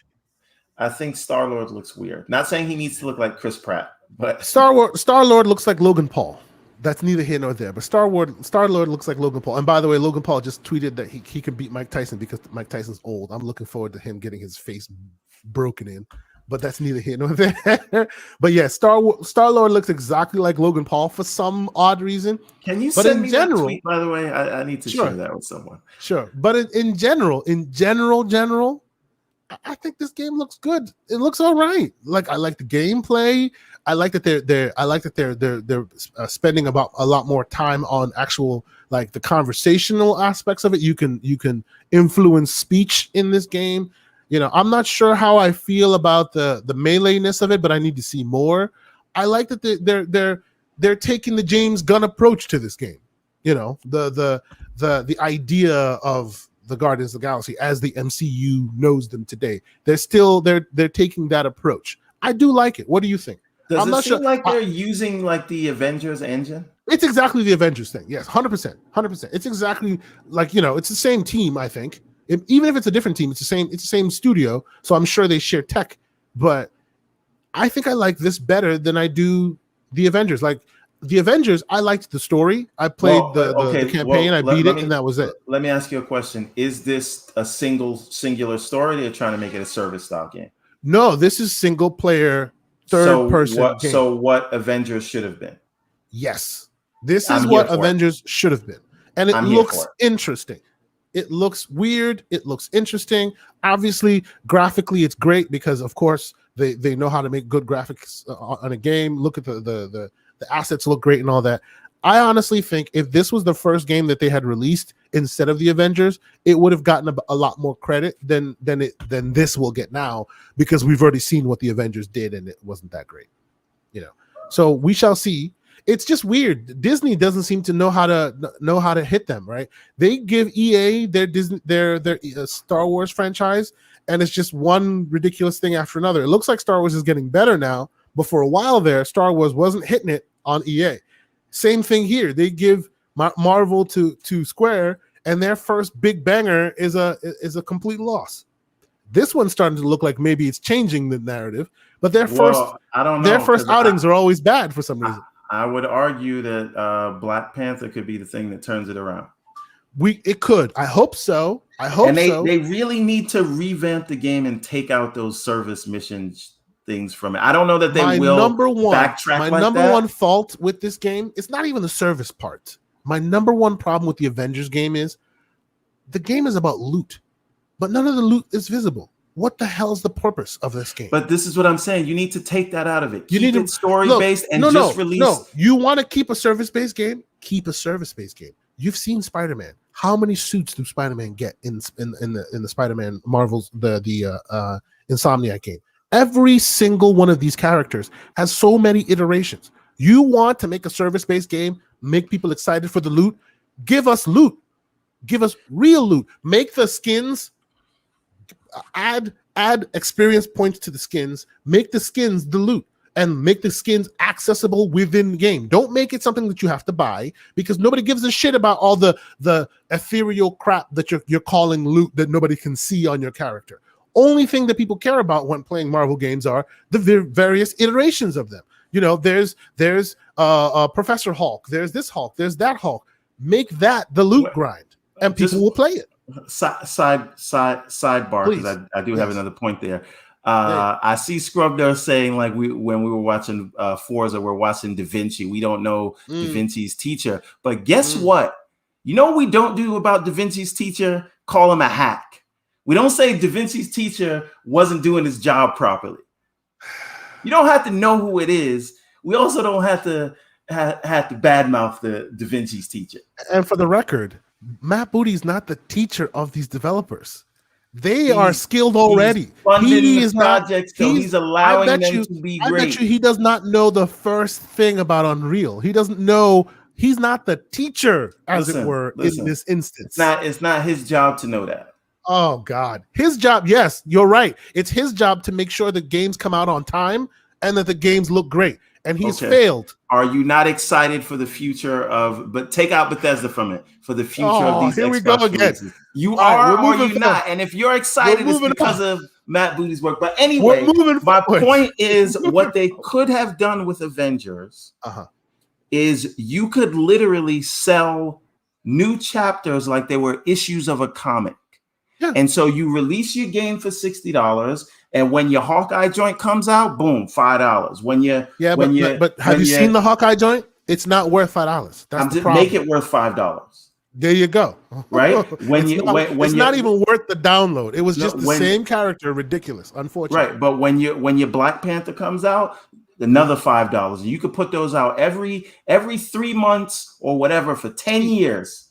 But you're changing their business model. They don't need to go that far. They don't need to change their business model. They failed at a game as a service. Because there's a small tweak that they refuse to make. It's not about changing the business model. You want to make all this stuff free? Great. Make it free. Make it free. I'm not saying you can't make it free. You want to sell the costumes? Sure. Sell the costumes. I don't care if you want to sell the costumes because that's where you make your money. But this is a looter shooter. The loot must be worth something. And the characters you're using don't use guns. So the only thing that they have that are collectible that's worth something is either comic books. That's a weird thing. You could do that. But some people have tried. Nobody cares. Or their skins. You can make it so that, look, here's an idea. Keep your business model. You can make it so that you can buy those skins just like you do today. And when you buy them, they're just cosmetic, right? Skins, cosmetic. That's it. Or you can earn them in-game, and in-game they're tied to XP. All these other characters aren't like Spider-Man where they have come on now. Every single look, show me Rocket Raccoon. There's 1,000 suits for Rocket Raccoon. Show me Star-Lord. There's 1,000. Dude, these comic books have been established for years. What you see in the MCU is just one teeny tiny speck of what these characters are. The reason for their excitement for us is because we're finally seeing them on the big screen. Unless we're talking about Kamala Khan, and even she being one of the latest characters to be introduced, even she has multiple iterations. Even she does. To the point where when they made the Avengers game, they showed off at least 3, 4, 5 different suits that she herself has. And she's the newest character in the entire Avengers canon for that game. All the other characters have years and years and years of historical looks and this run, that run, how Thor looked, how Iron Man looked. Even right now in the game as it is today, if you go to their store, there are so many different skins that you can buy for them, right? It's just they don't seem to have it in their heads to understand that these people want to spend money on skins because that's what the looter shooter is about. Look at Destiny 2. What's the number one thing you spend your time on? The guns and your outfit. That's it. Right, because you want to spend the time. The guns are of some benefit to you exactly. You don't need to have any benefit. This is the Marvel Cinematic Universe. This is Marvel, for instance. You can give me Black Panther. He may never change his skill set, but let me change his costumes. And not by paying for it, because then I'll just pay for everything and then I'm done with the game and move on. Let me grind for his costumes. That fixes this problem. If you let me grind for his costumes, and then if I don't want to grind for that one particular costume, I'll buy that. Problem solved. You don't need to change the business model. That DICE is saying, focus on what you do well, which is telling that story, and get rid of the thing that you don't do well, which is this game as a service looter shooter thing. Technically, if that's the case, then they should not give these games to Square or any of that. They should give it to them, but they should say, okay, you make the game, we bring our writers. That's the only way. No, but their writers are good enough. Their writers are good. The story in Avengers, the campaign in Avengers was great. I loved it. So that means their writers were good, doesn't it? But that is one half of the cake. The other half of the cake, which is the service stuff, the writing, there is just no reason to keep you going. That's the reason why I think Disney should not just give their IPs to these studios and say, "Hey, you do you." They should govern them. They should make sure. I disagree. Because that's why. Look at what Disney let Star Wars become. Loot box hideousness until it was resolved. Same thing with the Avengers. That game, I probably played that game more than you have. Did you beat the campaign? What, for Avengers? Of Avengers, yeah. No. I've beaten that campaign twice on Xbox and on PlayStation. I haven't even picked up Thor yet. I just got Black Widow.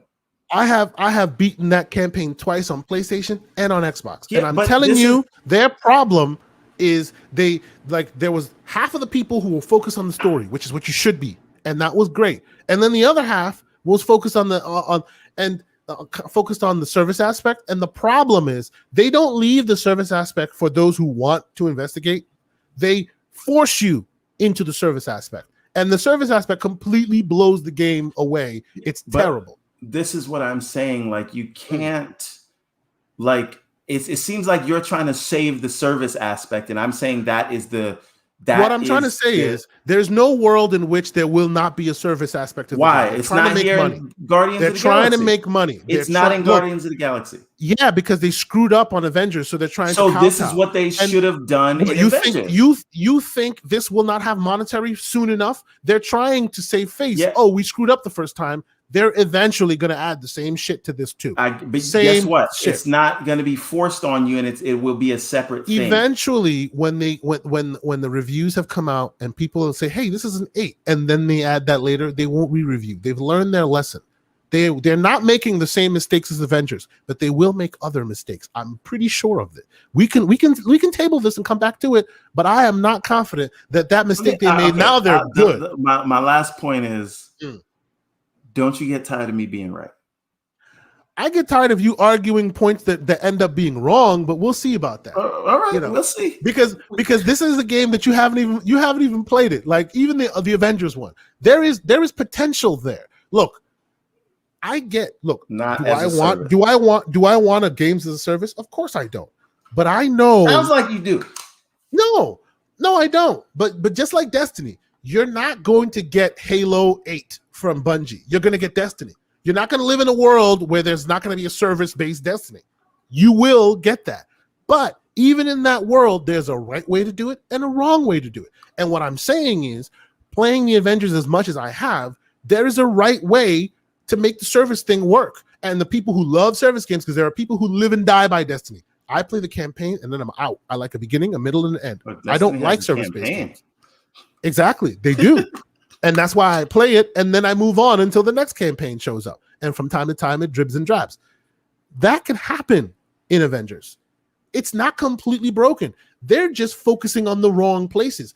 Do I want a single-player, third-person beginning, middle, and an end? You're damn right I do. But that's not the world we live in. They're not going to do that. They want continued revenue, and that's business. You can't change that.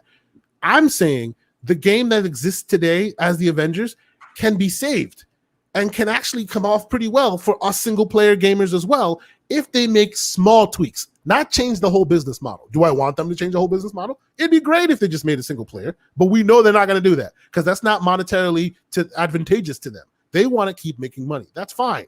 But if you want to keep making money, there's a right way and a wrong way. And how do you know that? Because there have been many other folks that have done this well.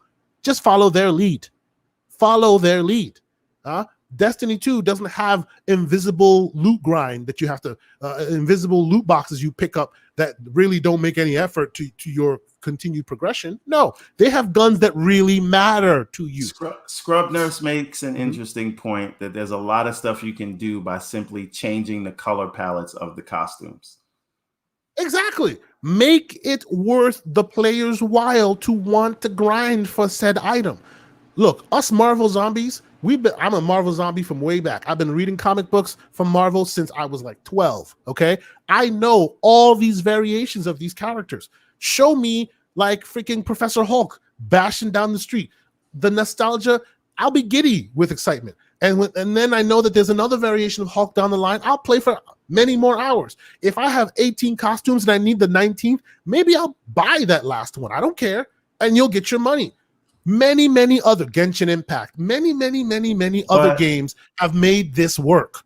They can make it work too. They don't need to cut the whole thing away and restart. The stink is already in the air, right? Like that's a whole nother conversation.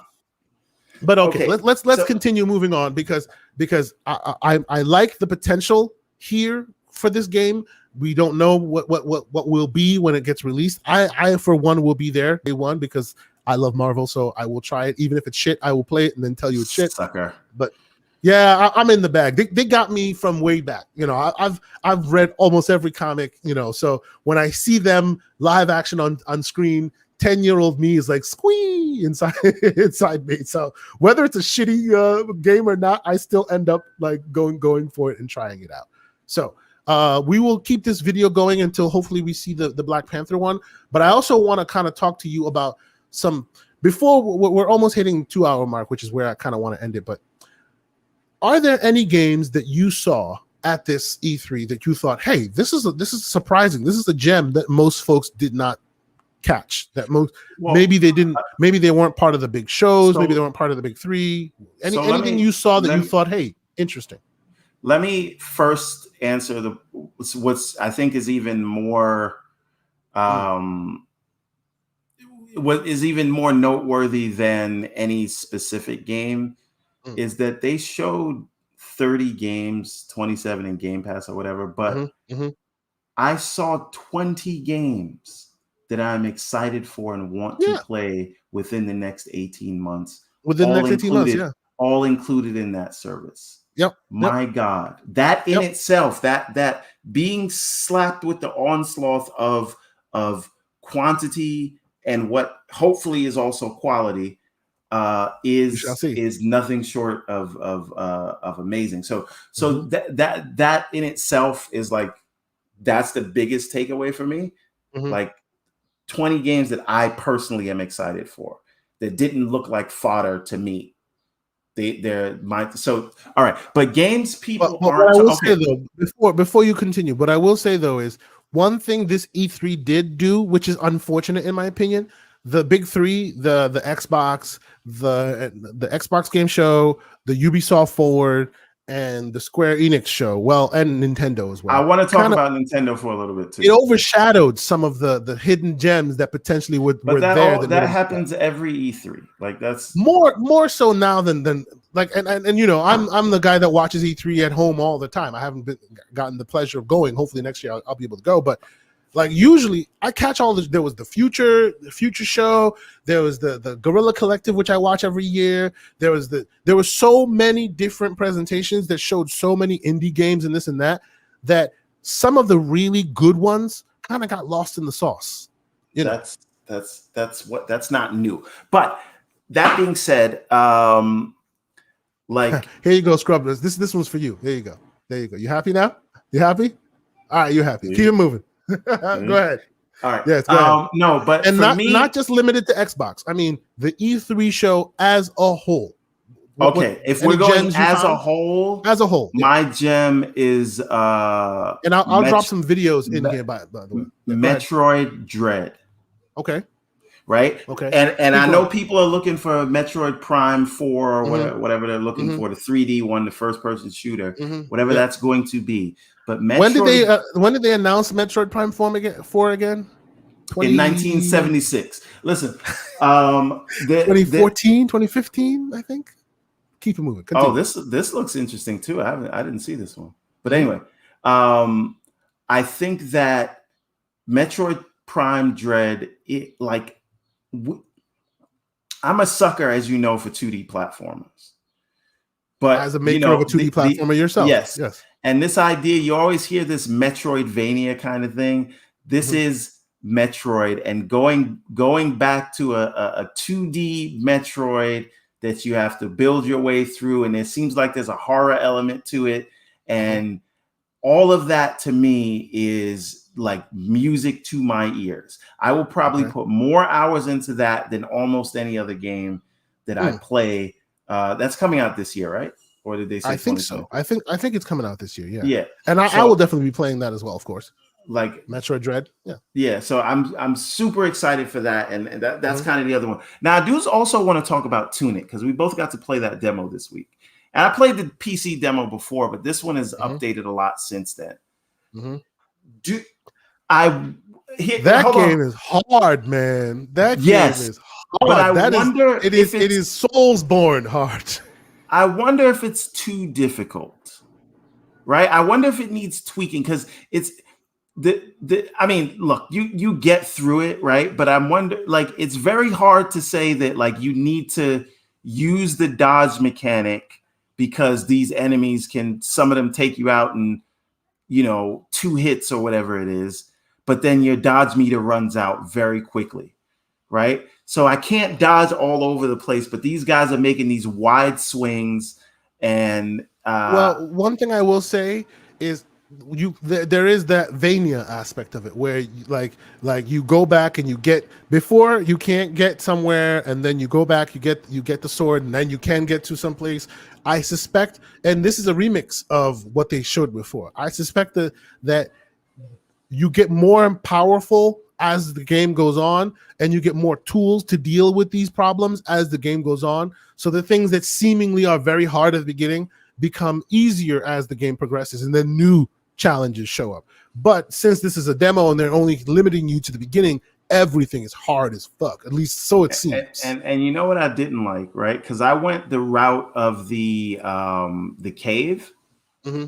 and if you go the route of the cave and you get through the cave, mm-hmm. at the end of that, that's the end of the demo. So now I don't have my sword. I don't have anything that I got, and I can't go back to the boss. Quick, let me bump this music real quick.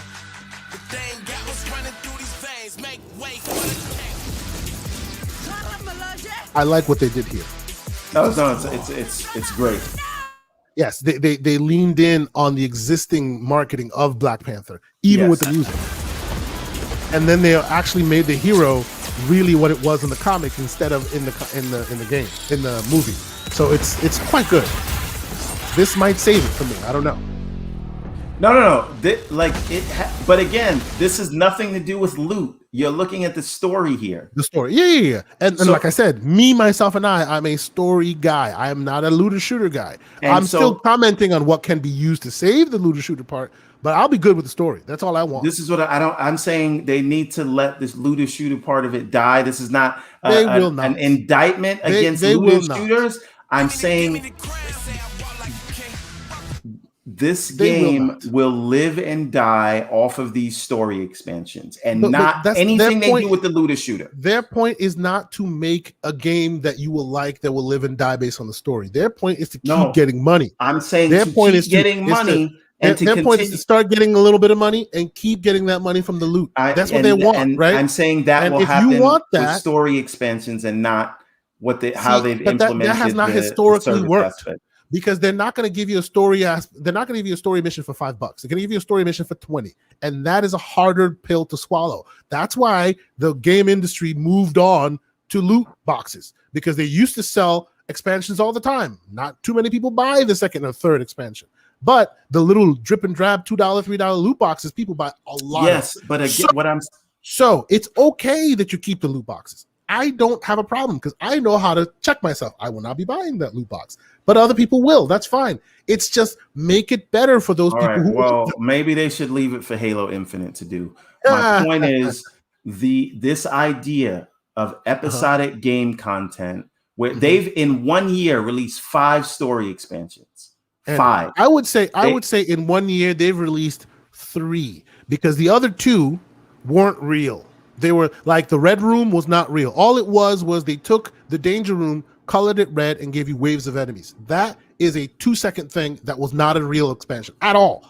Also, Hawkeye, the male version of Hawkeye is the identical version of the female version of Hawkeye. So when they released the DLC for that, it was basically the same thing they had just released before. It's just they released the male version. There were no differences. None. Look it up. People are mad. They've only technically released real content, 3 of them. The other 2 were fake. 3 story expansions in 1 year. Mm-hmm. And they weren't huge. They were about an hour of gameplay each. That's it. Yeah. Okay. Hear what I'm saying. If there's a new model that can be had that can keep people interacting with the world you've created.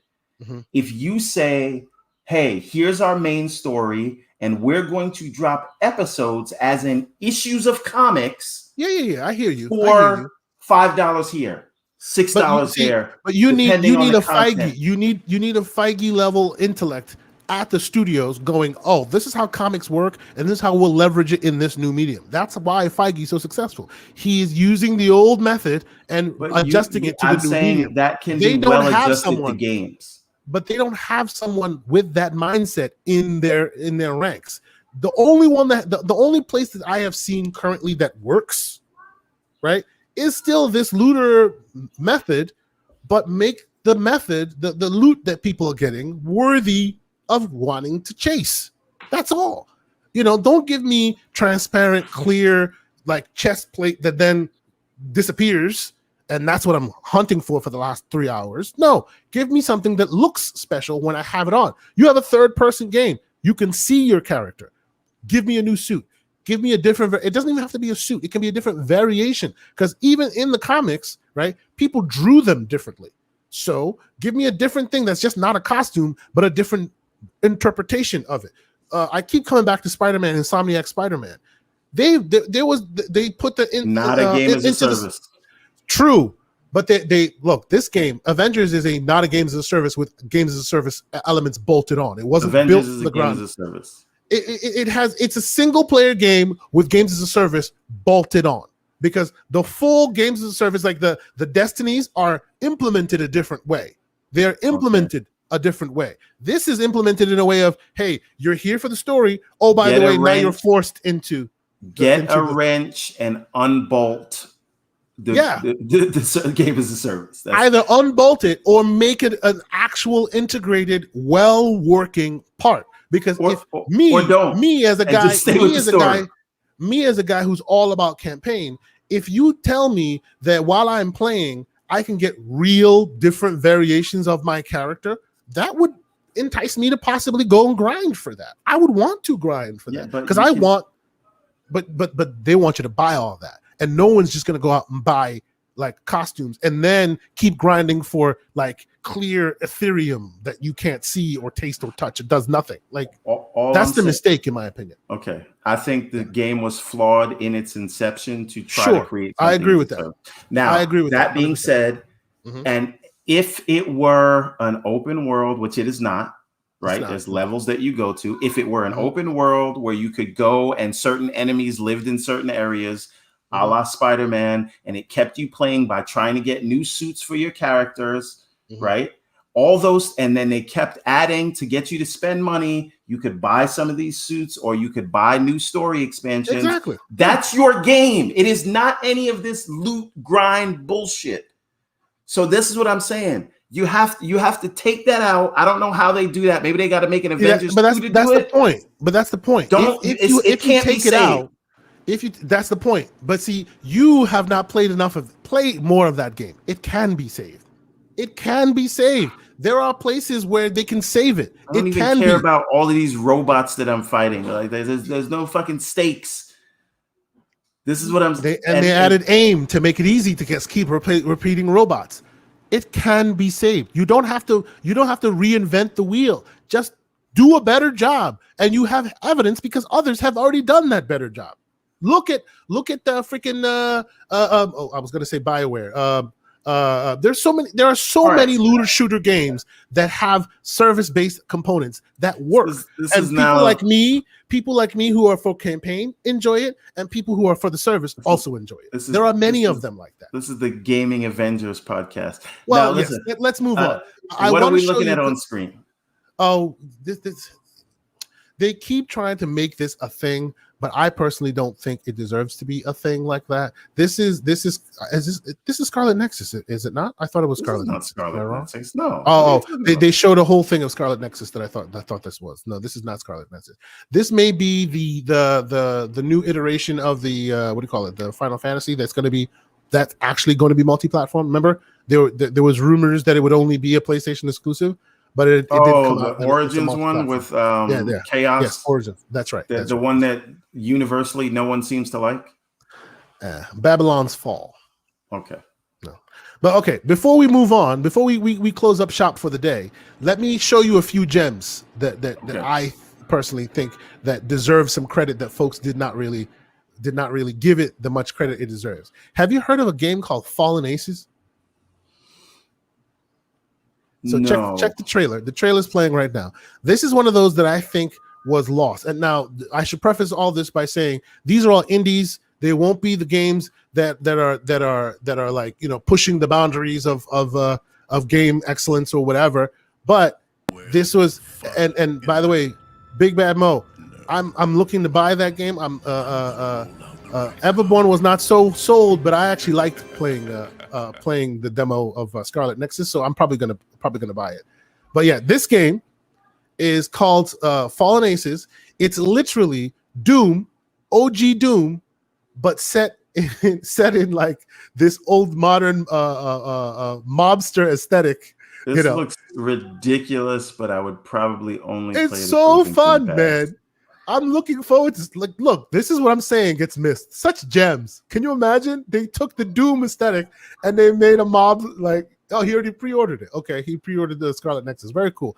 You'll have to tell me if it ends up being the game that we all think it is. Some people are a little bit lukewarm on it, but fun fact, I'm looking forward to it. If you have Funimation, which I do because I'm an anime junkie, the Scarlet Nexus anime is on Funimation.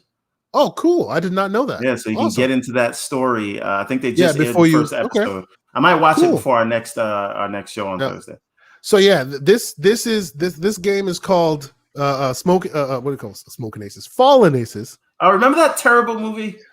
Yes, that's why I said that. Fallen Aces, and it looked really cool. It looked interesting to me. I was kind of surprised that that they'd taken that aesthetic, that third party aesthetic. It was real kind of cool. And here's another one. This one is Serial Cleaners. Have you heard of it? No. There's a mobile game version of it, and now they're bringing it to console. The reason why it really surprised me is because they like, I think the console version, the first PC, the first mobile game version was about a guy in the 80s cleaning up after mobsters who murder people. So you have to go in there, clean up the murder site, and try to avoid the cops while you're doing it. Right? Interesting idea, right? 80s, really interesting. I actually think I played a bit of it on the mobile side or whatever, right? The new one they're coming out on PC on console for looks like they're set in the 90s in New York. And there's like Mobb Deep playing in the background, and there's all this, and this is like what happened in the 90s in New York while these serial cleaners are cleaning. Just the aesthetic of it, the idea of it is really interesting to me. And then so I don't know if you've seen it. If you haven't, put that on your radar. It's quite interesting. It's quite interesting. And then there's this one. This is called Demon Turf. Okay. I will not be playing this because I think it's all right. It's all right.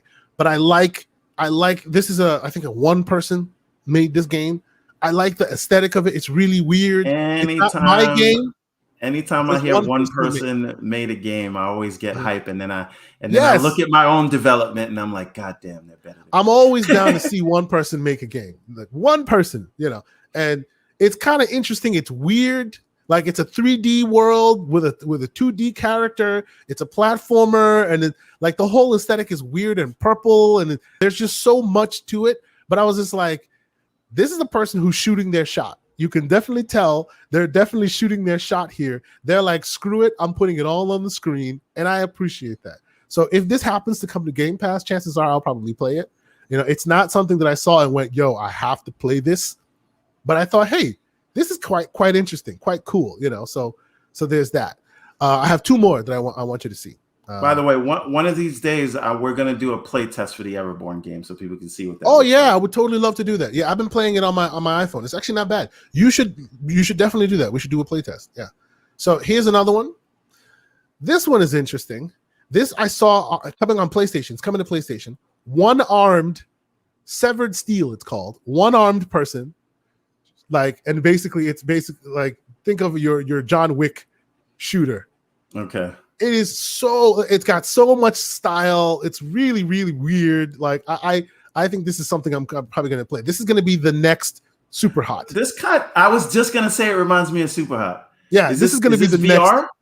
It's not, but I can see it being in VR. It should be.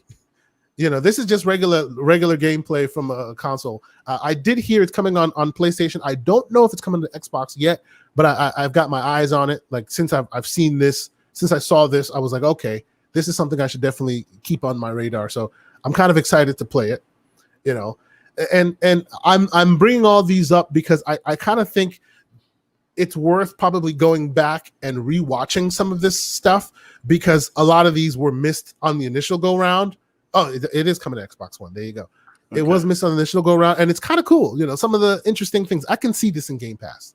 You know, here's another one. I gathered a couple of these. So this one I am pretty excited about. It's pretty cool. It's called Death's Door. I don't know if you've heard about this. It's a 2D platformer. Okay. But it's so interesting. It's like you're fighting. Well, this is not a platformer. This is the top-down kind of. It's a top-down, but you'll see what I mean by platforming. You'll see. They have. It's like while you're fighting this game. Look at this. You're also building Tetris aesthetic blocks so you can get to your enemies. You know, so you're moving. I like it's this. So cool. I was like, yo, why didn't I think of this? This is quintessential like indie game. Like I'm looking forward to playing this. I like it. You know, very interesting idea. Very, very interesting idea. So I saw that and I was like, see, this is something that, like Replaced, should have gotten a lot more attention than it did. But because it didn't make its way to one of the big 3 main shows, it kind of, well, it may have, but it just didn't hit for me. I didn't hear it on people's lips. And see, what I love is those games that live and die on level design. Right. And this is definitely a level design game. Yep. 100%. It's definitely a level design game. No. This is my jam. Loot River. Get this. Okay. This is. Yeah, Loot River. Very cool game. As soon as I saw it, I was like, yo, this deserves more attention. You know, the way that they're blocking the world and this and that. Very, very cool, interesting, kind of funky thing. So there's that. And then finally, this one, obviously, people will see this and they'll know exactly where it's from, but I had to call it out. Yes, it was on the PlayStation, on the Nintendo show. If you are any bit of an N64 player, this will look familiar to you. The Cruising series is back, baby. Cruising Blast. Yes, they're coming out with Cruising Blast. I saw that. I was like, yes, baby, I'm playing this game. I used to play the hell out of Cruising Blast. Can we get a new Crazy Taxi? What the hell, man? Yeah, you know, because you know, Crazy Taxi was all about the game, the music. You know, that's why they can't re-release the old one. Funded by Uber. Funded by Uber, he says. Yeah, that would be actually pretty funny. You know, so yeah, this is based on not the actual console, but this is based on the what do you call it? Arcade games. There's an arcade version of this game that was out for a long time, and they're releasing the arcade version on Switch. And I'm like, yo, this is great. Why haven't they done that before? Like releasing arcade games to consoles. They can handle it now. Yeah, I feel like the whole thing with arcade games, though, is you need the whole setup, right? You saw the thing they just showed, like, I want the steering wheel and everything else. Yeah. You're right. You do need the whole situation. And when I win, I need the tickets to spit out of the machine so I can go get my free junk that I spent 30 times the amount of the actual cost playing the game just to get. Basically, yes. But some games are really good and they just kind of get stuck on the arcade because arcade is more about gameplay than story.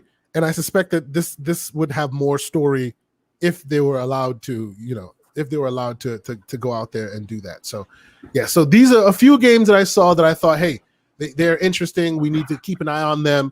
You know, if folks have not paid attention, they should potentially pay attention to these games because, you know, they deserve a lot more credit than I think they got. You know, so for me, I think you personally should probably like anyone watching this, you should probably go to their websites and rewatch some of these things because they were pretty good. You know, I think some of them were pretty good and they deserve a lot more credit than they're getting. So there you go. Let's see. Yes. Indeed.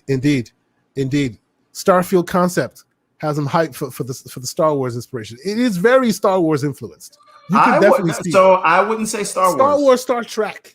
Kind of. No, I would say 2001 Space Odyssey is what it reminds me of. Okay, I can see that. But yeah, I'm very excited for the potentials there.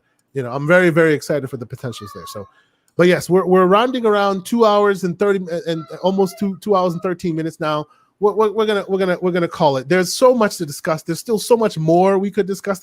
Because we basically spent most of the time on the big show. But Nintendo had a big offering. There was no Switch Pro talk. just like Microsoft had a big showing, there was no acquisition talk, right?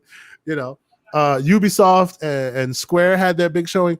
I don't think there was really any big out of left field, one more thing, Splinter Cell level announcements from any of them. Were there?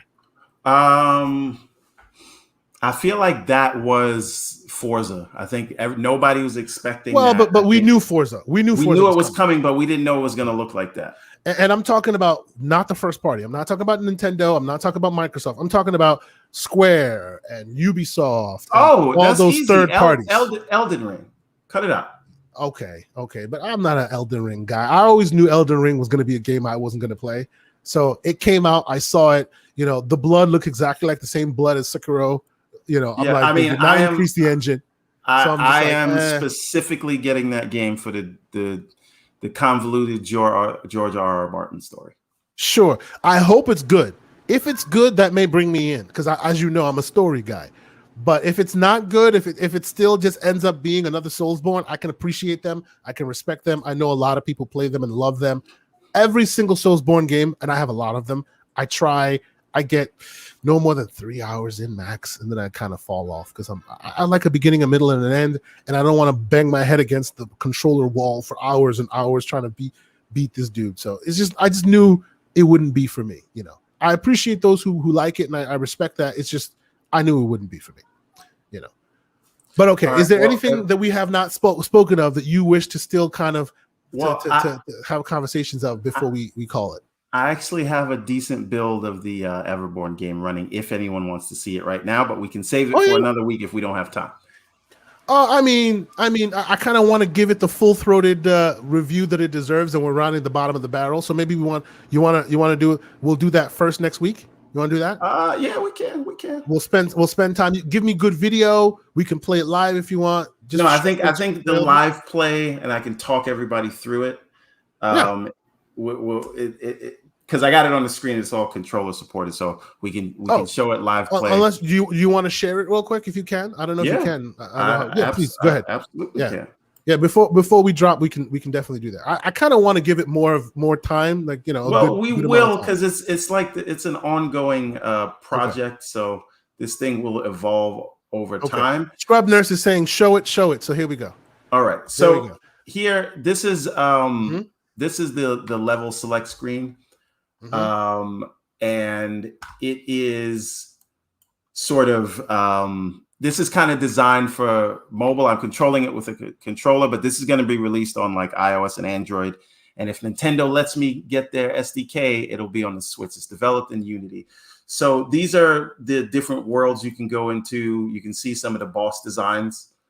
I think they're pretty cool, but we also have this sort of crafting system where you kind of collect. This is my own looter shooter, right? But you collect these orbs, diamonds, and beating a boss, and it'll allow you to unlock these power-ups, which you can use Metroidvania style to access new parts of levels, right? So once you've collected enough, you can sort of do that. So show us some gameplay. I will. Don't be like Xbox. Gameplay. Screw the CG stuff. Gameplay. All right. So here's a level, right? So you can sort of see this one. This weapon hasn't been unlocked yet, but I've unlocked these other ones, so I can kind of choose which one I want to go in with. Right? Is this a build that's available to anybody to play it? Yeah, you can play this now. Okay. So now you'll see these 3 orbs here, right? And this is basically like selecting easy, normal, and hard. So and the way we differentiate that, it's the same level, but you will have access to the double jump, the single jump, double jump, or triple jump. The single jump is the same level that you have to try to traverse, knowing you don't have a triple jump or a double jump. So it makes it that much harder. You have to think about what you do. And we also slightly alter the level to accommodate that. But it's the same level, just slightly altered. And then if you go with the green orb, you will get the triple jump, which has a helicopter effect. So I'm going to show you now. Okay. And in each of these, those are the orbs that you green, have to yellow, collect. and red, but the green is the hardest level and the red is the lowest? Red is the hardest because that's single jump. Okay.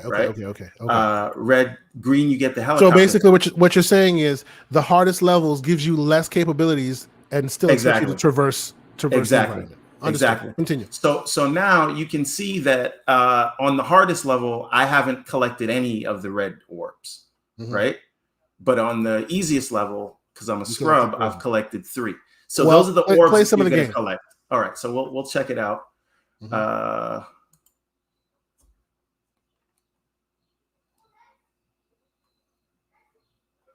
Live gameplay demo at the end of E3 showing of the Game and Circle podcast. Go for it.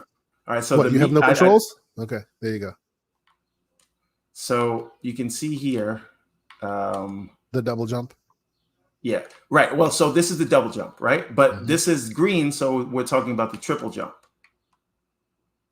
Okay. Right, so that makes it easier. The kids want to come in, they can use that to get around, but single jump. Now, I just got the dash boots, right? So you get to use this dash attack, which will allow you to do things like break walls. So now we got these guys. They're kind of like the turtles in Mario.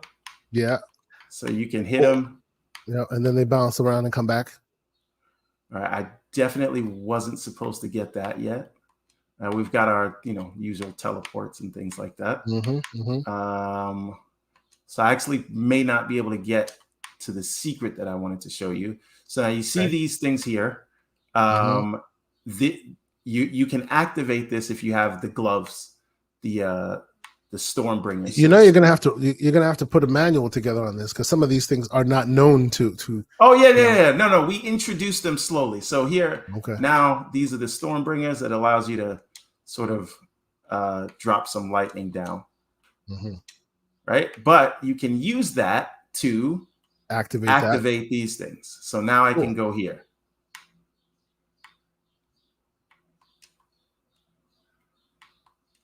How long have you been working on this, by the way? Several years on and off.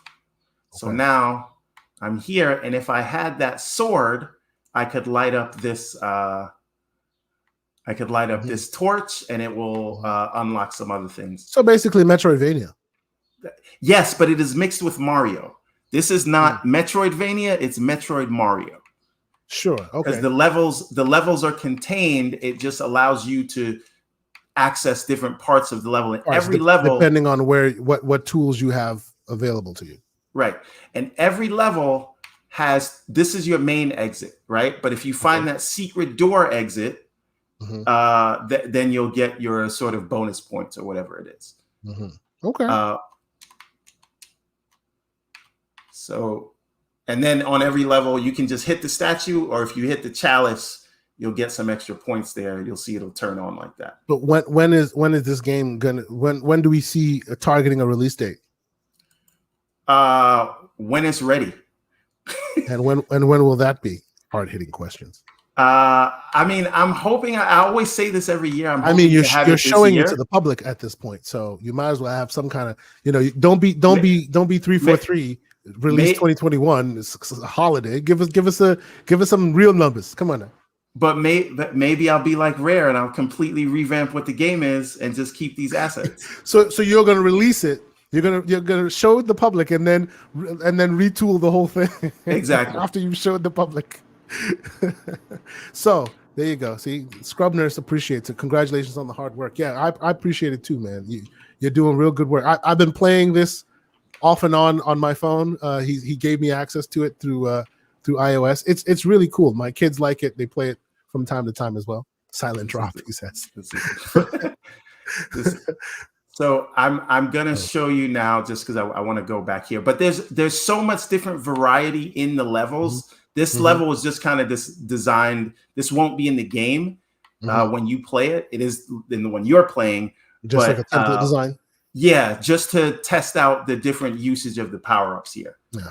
So you can kind of think, how close to the story will this lean when you're because it looks like it's very gameplay heavy, which it's obviously it's a platformer, it should be, but will you lean into the storyline while you're doing this? Yes, this is ideally most folks that will play this will already have either read the book or have the book or want to read the book. So tying it in, I suspect, would probably be useful. No. 1000%. That's exactly what the plan is. There will be literally animated cutscenes as though it's like an anime that you're watching. So will this follow the storyline of the book, or will this be like it follows the storyline? Follows the storyline of the book exactly. They are one in the same. Okay. Takes place in the same world. And if you finish this game before I release those comics, you'll be ahead of the story. Okay. So it's all the same world. This is basically HBO's HBO's problem. Hopefully this gets finished before he finishes the comic. Exactly. And it goes completely left, goes off the rails.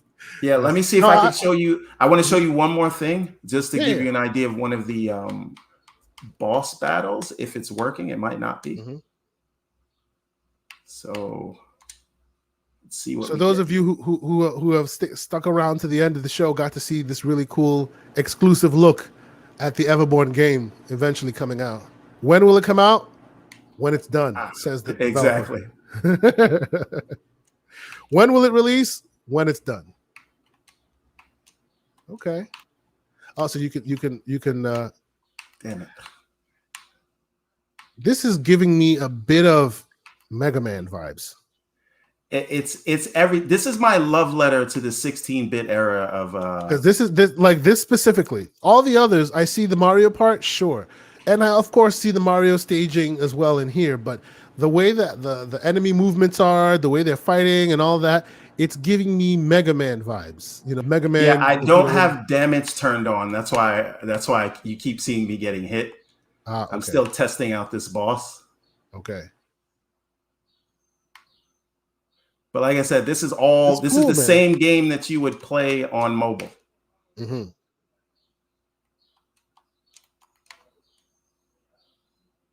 Yeah, man. I appreciate the work. This is beautiful. It's really good. I will admit, I've never gotten to the boss. I've never gotten to the boss because I keep dying before I get to any bosses. But see, you got to use the cheat that opens all the levels. I think my kid got to the boss once, though. I'm not sure. Yeah. So you use the key, and now you can exit. Very cool. I think you should show enough of that. Well, I think you should show more of this as the shows progress. But this also means the next time you show us something, we must see some forward momentum. You must have done a lot more than you've done now. Oh, no. But here's the thing: if you could see some of the variety in the levels, like I have a level where it's all dark, so you have to keep getting the fire sword to light the torches to see. There's another level where the ground falls from under you, so you have to keep moving. Right. So we try to surprise you on every level. And again, they're really all designed around my favorite 2D platformer levels during the 16-bit era. Everyone, you'll notice like, oh, I remember this from Metroid. I remember that from Sonic. So that's cool. Oh, so basically what you're saying is you took the Biomutant formula. Okay, continue. Whew. But this will be more polished. Oh, we shall see. You're putting a big thing out there. That man released a $60 game. Stop your slander. I'm just saying this game will not be $60. That's probably a definite, but it remains to be seen if the level of polish reaches Biomutant. Slanderers, my friend. Slanderers. I guess we will see. Well, we'll let you keep playing while we do our outros here. So thank you guys for watching. Whether you're live in the chat, thank you, Scrub Nurse. Thank you, Big Bad Mo, Game Genie Prime. Thank you so much. Thank you. There's too many folks in here to mention you all. Y'all keeping up in the chat. Boogeyman, we appreciate you. Thank you so much for coming in and chatting with us. We appreciate those of you who also watch on demand. I appreciate that. Please like the content, subscribe to the channel. Don't be afraid to leave a comment. We want to make this grow. We want to make this better. Also, don't be afraid to tell Kay Asante he's wrong. Don't be afraid to tell me I'm wrong. It happens very few times, but hey, I'm ready to be wrong. Clearly, Mr. Everborn Saga has tried. Yeah, I see where you stole that. I tried being wrong. Yeah, you know what this is. Mario Super Mario World. That's a blatant bite. I see Nintendo coming for you right now. Nintendo's coming for you right now. Anyway, he's trying to get me to be wrong. He's so far not successful. Maybe you will. Please, leave a comment in the comment section. I will read every comment. I reply back to all of them. We really appreciate you guys giving us a shot. And thank you so much, Big Bad Mo. We'll keep it up. We'll try to do our best. If there's any ideas you guys have, things you want to see, things you don't want to see, don't hesitate to ask. As the Everborn Saga is not good at his own game and is game overing at his own game. I'm just listen, man. You saw what Tunic was like. Yes. Oh man, that game needs.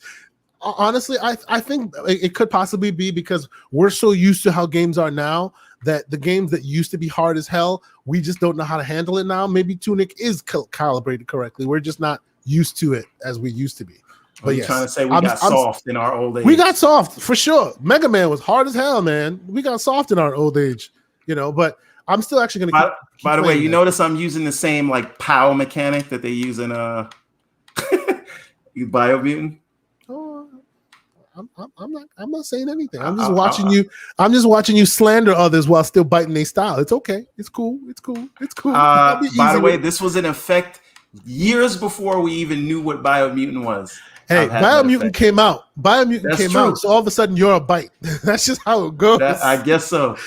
So this guy, this enemy's interesting because you can't hit him while he's running. You have to get him while he's sitting still. Cool. While he notices you, while he's charging up. Oh, okay.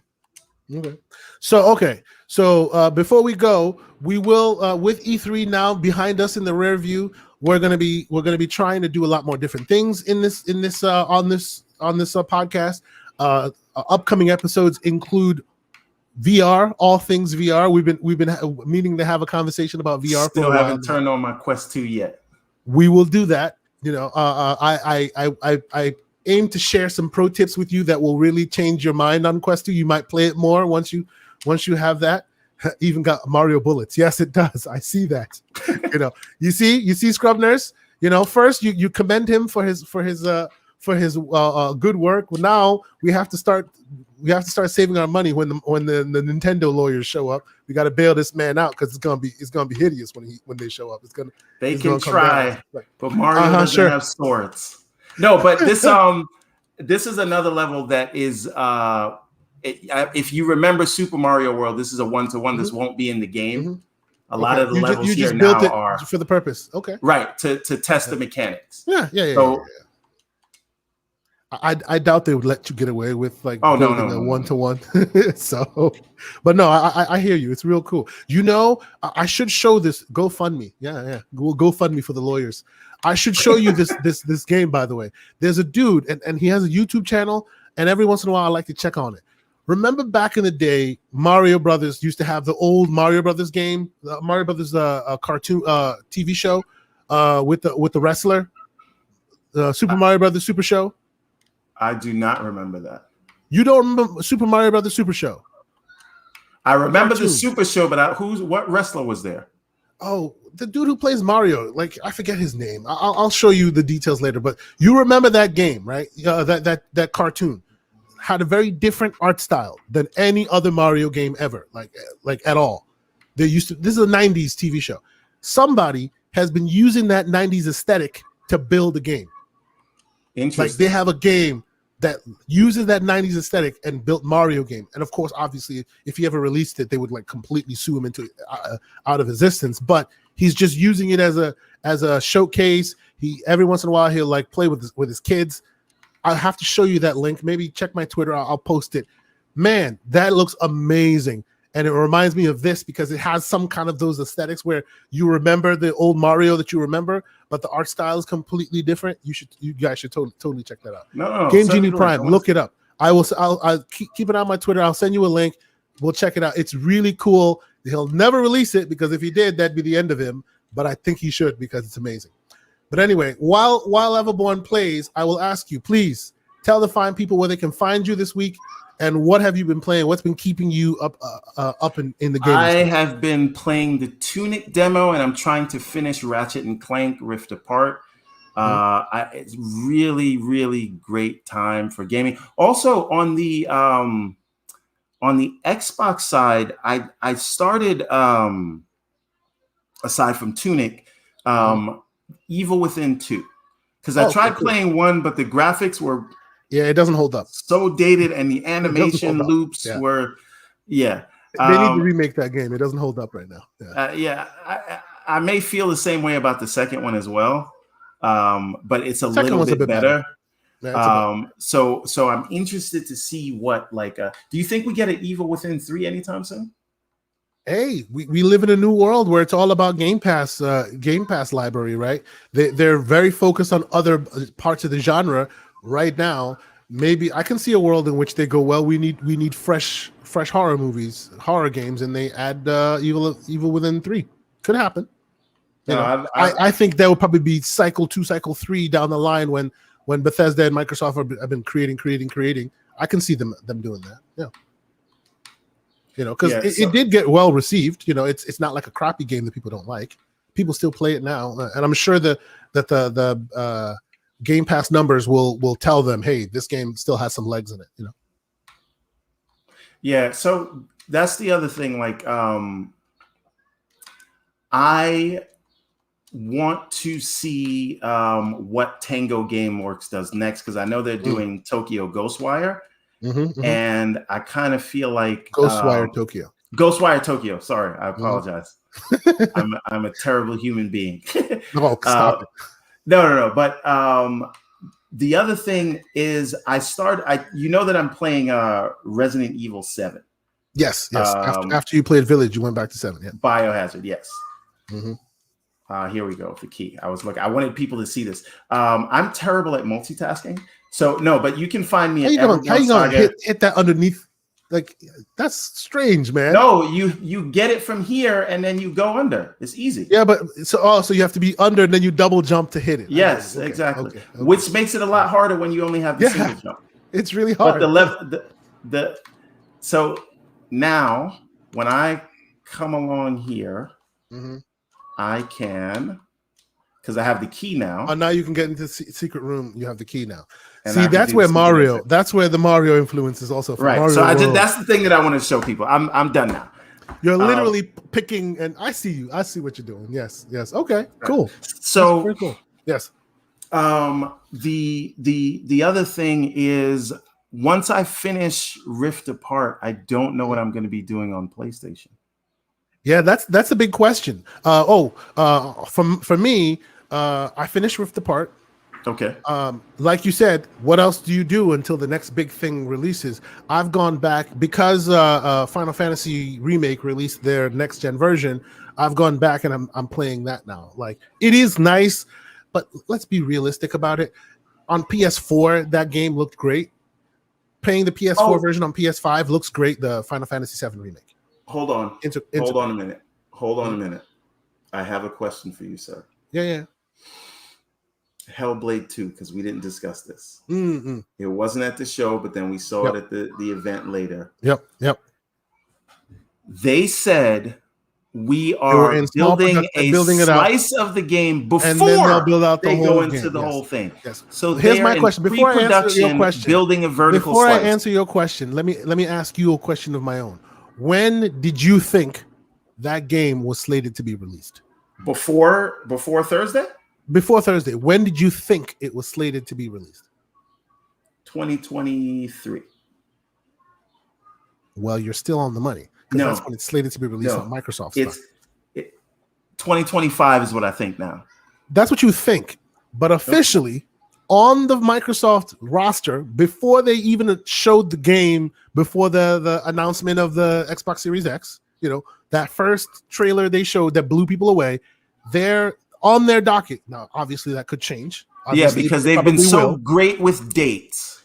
It probably will. But on their docket, even before the console was announced, it was 2023. Now, of course, people are going because what? of COVID, because of the delay in mocap. It could be 2024 and beyond, but it was always 2023. Keep talking. It's 2026 now. The more you talk, the further away it gets. Yes. No, but seriously, I think they're building a vertical slice, and I think this was going to be like their God of War or Last of Us, where it's kind of be something that ends up capping off the generation. They're going to be building it for years and years and years. Mm-hmm. And what full production looks like for that team, we know that they expanded offices, how many resources will go into it. And partly the delay is just Unreal Engine 5. Well, no, not only Unreal Engine 5, also COVID. No. I'm just saying their games are more mocap than anything else. But Unreal Engine 5 is delayed, right? So is it? It's not out yet. It's still in beta right now. It was never going to be out yet. It's still on track. It's going to be out officially in the summertime of next year. Of this year. 2021. We're in the summertime. We're not officially in summertime yet. But they have not come out and said it's delayed. Almost July. But anyway, the point is they have to wait for Unreal Engine 5. They have to get used to those tools. They have to move everything they were doing in Unreal 4. But do they have to move much because they haven't started in full production? The point is technically Unreal 5 is in use by the developers that Epic gives it to. So Coalition is currently using Unreal Engine 5, even though most people can't get to it. They've been using it way long before it's officially Big Bad Mo, I think we see Project Mara before we see Hellblade 2. That's what I think. That would be surprising as hell. 2023 game is Project Mara. That would be Hellblade 2 is further out. That would be very surprising to me. You've been surprised before, sir. Well, of course, and I'll be surprised again, but they announced Hellblade before Project Mara, way before Project Mara, months before Project Mara. So if Project Mara comes out first, that'd be surprising. That's all I'm saying. Okay. Anyway, not needless to say, it won't be surprising. So you've been playing Biohazard. You've been playing what else? Tunic and what else? Ratchet. But mostly Ratchet and Tunic. Biohazard has kind of taken a back seat. Also, Evil Within 2, I just started. And every time I start it, it's like after 1 a.m, and then I'm like, I'm going to sleep. So it might not be the best time to play. Yes, I haven't made any real progress yet. What do you think about the what's the game that was from that indie Bright Memory Infinite? I think Bright Memory Infinite will be a game that showcases the hardware, but not necessarily best on gameplay. Because if you've played the original Bright Memory, which is on Steam, terrible. I'm talking about the demo that I paid for. I paid for a demo. It was $5. It was $5 wasted. Hold on. It was $5 from a single developer. And because it was a single developer and Microsoft saw the potential of this single developer, they gave them the resources. And now Bright Memory Infinite supposedly is ramping up and will have a lot more folks working on it. By himself. Will they not have me using my joystick as a mouse for basic menu things? See, this is how can you both be the guy who hears about single developers and goes, yay, and then also be the same guy who slanders them because you know they don't have resources to make different UI elements for console versus PC. That's what you're doing because the UI, those UI elements are from Steam. They just literally just tied it to the control stick and made it work. If they really had the resources, they would not be using a control stick. They would be making different UI elements for the console, which they will do now because they have the resources now. What you played was the representation of one man's effort. I'm just talking about the menu itself is not that hard to do. One man's effort. Tied to a controller. And I say this as someone who's done it. From one developer to another. I am sure he is a much more skilled developer than me. Because if he was able to make Bright Memory Infinite, if he's able to make Bright Memory on his own, he's able to handle controller support. That's all I'm saying.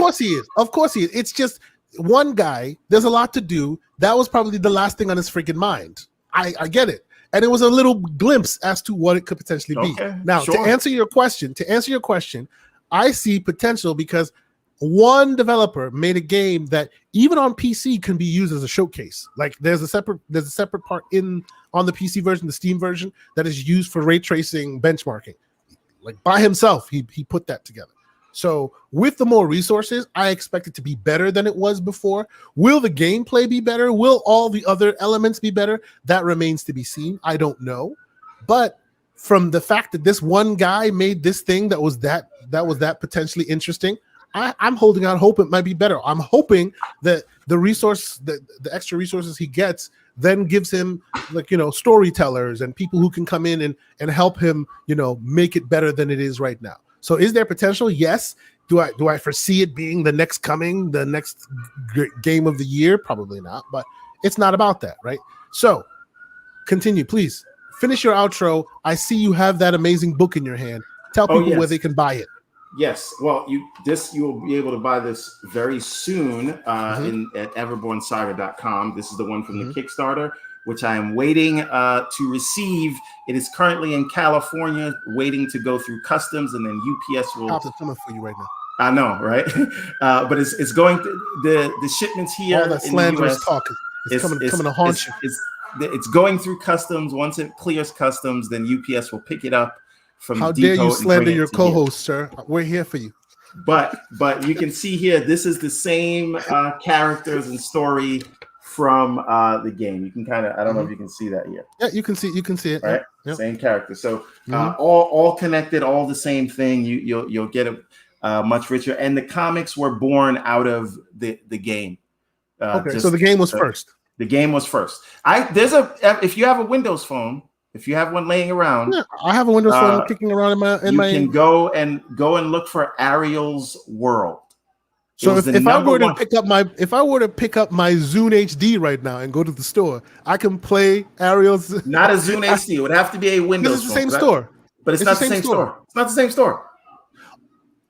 Oh, so yeah, they used to tether. So you didn't let it be playable on the Zune. No, because that's not how it was. It wasn't how SDK in the background. You couldn't really do that. The stores weren't They weren't connected at that time. Yeah. So I wish I could play it on my Zune. I bet you do. I wish, because it's a nice touchscreen. I wish I could play it on the Zune. Anyway. All right. Let me show you one other thing, if I can. Look, I'm going to send you something in the private chat, and then I want you to bring it on the screen. So check that out. Can you bring that up? I can try. Let's see. It's going to look super pixelated, but you'll get an idea of what we did back in 2015. That is the birth of everything Everborn. Okay, understood. Let me see if I can share. Only 40 seconds, so it won't take too long. Okay. Let me see if I can share. Window, Ariel's Adventure, share. And there it is. Oh, hold on. Okay. And let's go here. And let's maximize this. 1 second here. Okay, here we go. Do we get music? Hold on. Oh, you didn't share the music. It's fine. It is, I couldn't share the music. I'd have to get it out and get it back in again. Anyway, so here's what it looks like. Where is this from? This is from the Windows Phone. I released it in 2015. So this is the Windows Phone version. Yes. Interesting. Cool. So do you have like I'm sure you have the source code for this. You could re-release this on the newer hardware, right? I could not, and that's why I moved to Unity. It's not a one-to-one the two, because this was built in XNA where you had to code you built it into the old Xbox and there's no there's tools that tried to do it, but it didn't really work. To move it over, and the only thing you could transfer it to is another Windows phone. You can't really transfer it to iOS. So to iOS, okay, it's a whole thing. So there's that, but that was a very successful game, and it kind of birthed what I started the Everborn universe, and we started building the game and releasing the comics because of that game there. So it's all been a while. That was 2015, and that was 3 years in development, and So So, folks, we will be sharing more Everborn stuff as this continues. You see the nice Everborn shirt and hat. There you go. But please, please do us the favor and support the content. Go on everbornsaga.com. Check it out. When the game comes out, when the game is close to release, I'm sure there will be more information presented there. Yeah, it's coming out holiday 2021. No date. Yeah. Okay. And also, I'm sure as the development draws near, there'll be more videos. There'll be more higher quality images to be seen on everborn.com, right? Everbornsaga.com. Everborn Saga. Everborn Saga everywhere. Xbox, PlayStation, Steam, Oculus, also, right? Everbornsaga.com on Twitter, TikTok, Instagram, everywhere. Congratulations. One thing. It's very easy to understand. Everborn I will Saga. mute you soon if you don't. Okay. Keep it up. Now, why don't you bring up on screen the 36 places they can find you? But wait, before you get there, go to everbornsaga.com. Very important. You can get these books. They're amazing. It's some of the best work I've done in life, aside from raising children. So I would appreciate checking that out. And Ariel's Adventure will be out soon. As soon as goddamn Customs will get me these books so I can get them the Kickstarter backers. We'll release it on the store. And then we have a new series coming out, hopefully by the end of the summer. So big things ahead, and the game will be out when it's ready. Yes. Yeah, I'm looking forward to my book. Go ahead and tell them the litany of places they can find you. So I have been playing Ratchet and Clank. I finished it yesterday. I actually plan on going back and getting all the knickknacks and all that. It's not a very long game, but it's really fun. Now that it's in my hands and I've played it and it's fun and I've basically gotten the full ramifications of it. We can talk about this later, but it could have been released on the PS4. Let's keep it moving. Really fun. And Rivet is a Ratchet skin, but yes, we're not ready to talk I like about that. Rivet. I like Rivet a lot. I like her personality, but gameplay wise, it's a Ratchet skin, which is unfortunate. But that's neither here nor there. Ratchet and Clank. I'm also still plugging away at Mass Effect. I'm on Mass Effect 2 now. I gotta get back to that. I started playing this. It's my married game. I sip it like a fine wine, my friend. Okay. A fine wine. Okay. I'll play all these other things, but then I'll go back to back to Mass Effect. I'm playing Final Fantasy Remake, as I said, on PlayStation. Honestly, I'm trying to find reasons to turn the PS5 on. Like, Ratchet and Clank was great. Then what? And then they released this, and I had the Final Fantasy Remake, so I'm playing it. I had the Final Fantasy Remake PS4 version, which is like right now I think it's $40 on Amazon. So I get the upgrade for free. The DLC, the little mini DLC they released, is $20. I haven't finished the base game yet, so I'm thinking of playing through the whole base game first, and then deciding on whether or not the DLC is worth the extra $20 or not. I like it. But it's okay. It's okay. Like I'm playing it more because like I want reasons to keep playing my PS5. Otherwise I tend to just stick to Xbox all the time, and I kind of want to play what's on PS5 as well. So I'm playing. So I bought it at $30. One other thing, and I forgot, and I promise this won't take long. If it's no, go ahead. Yeah. Please. So there was a debate that I was in with Pretzel Jones, and I think Optimus Code brought it up, and I think Salty or Crap Gamer had said something about Game Pass, and then someone responded, "You don't have Game Pass. Game Pass has you." So Code put out a small video about it, saying he had to think about this, and he said Xbox has you because it dictates your buying habits, because he will look at a game and he won't necessarily buy it on Xbox because he'll wonder, will this come to Game Pass one day? But on other platforms like Sony and Nintendo, when he sees a game there, he knows it's not going to be day and date, and they don't really have those competing services, so he'll just buy a game. So I tried to jump into that conversation. It was a very respectful conversation from everybody that was involved. Okay. However, I think the premise is flawed, right? Because Game Pass has never once stopped me from buying a game that I wanted. That's the problem right? with that conversation. And they make it seem like they make it seem like all you have is the minute you join Game Pass, you put your wallet away and you're no longer allowed to buy any games, or no longer allowed to buy the games that are on Game Pass. Everyone tries to turn everything into a zero-sum game where it's a dumb narrative. Binary one or the other.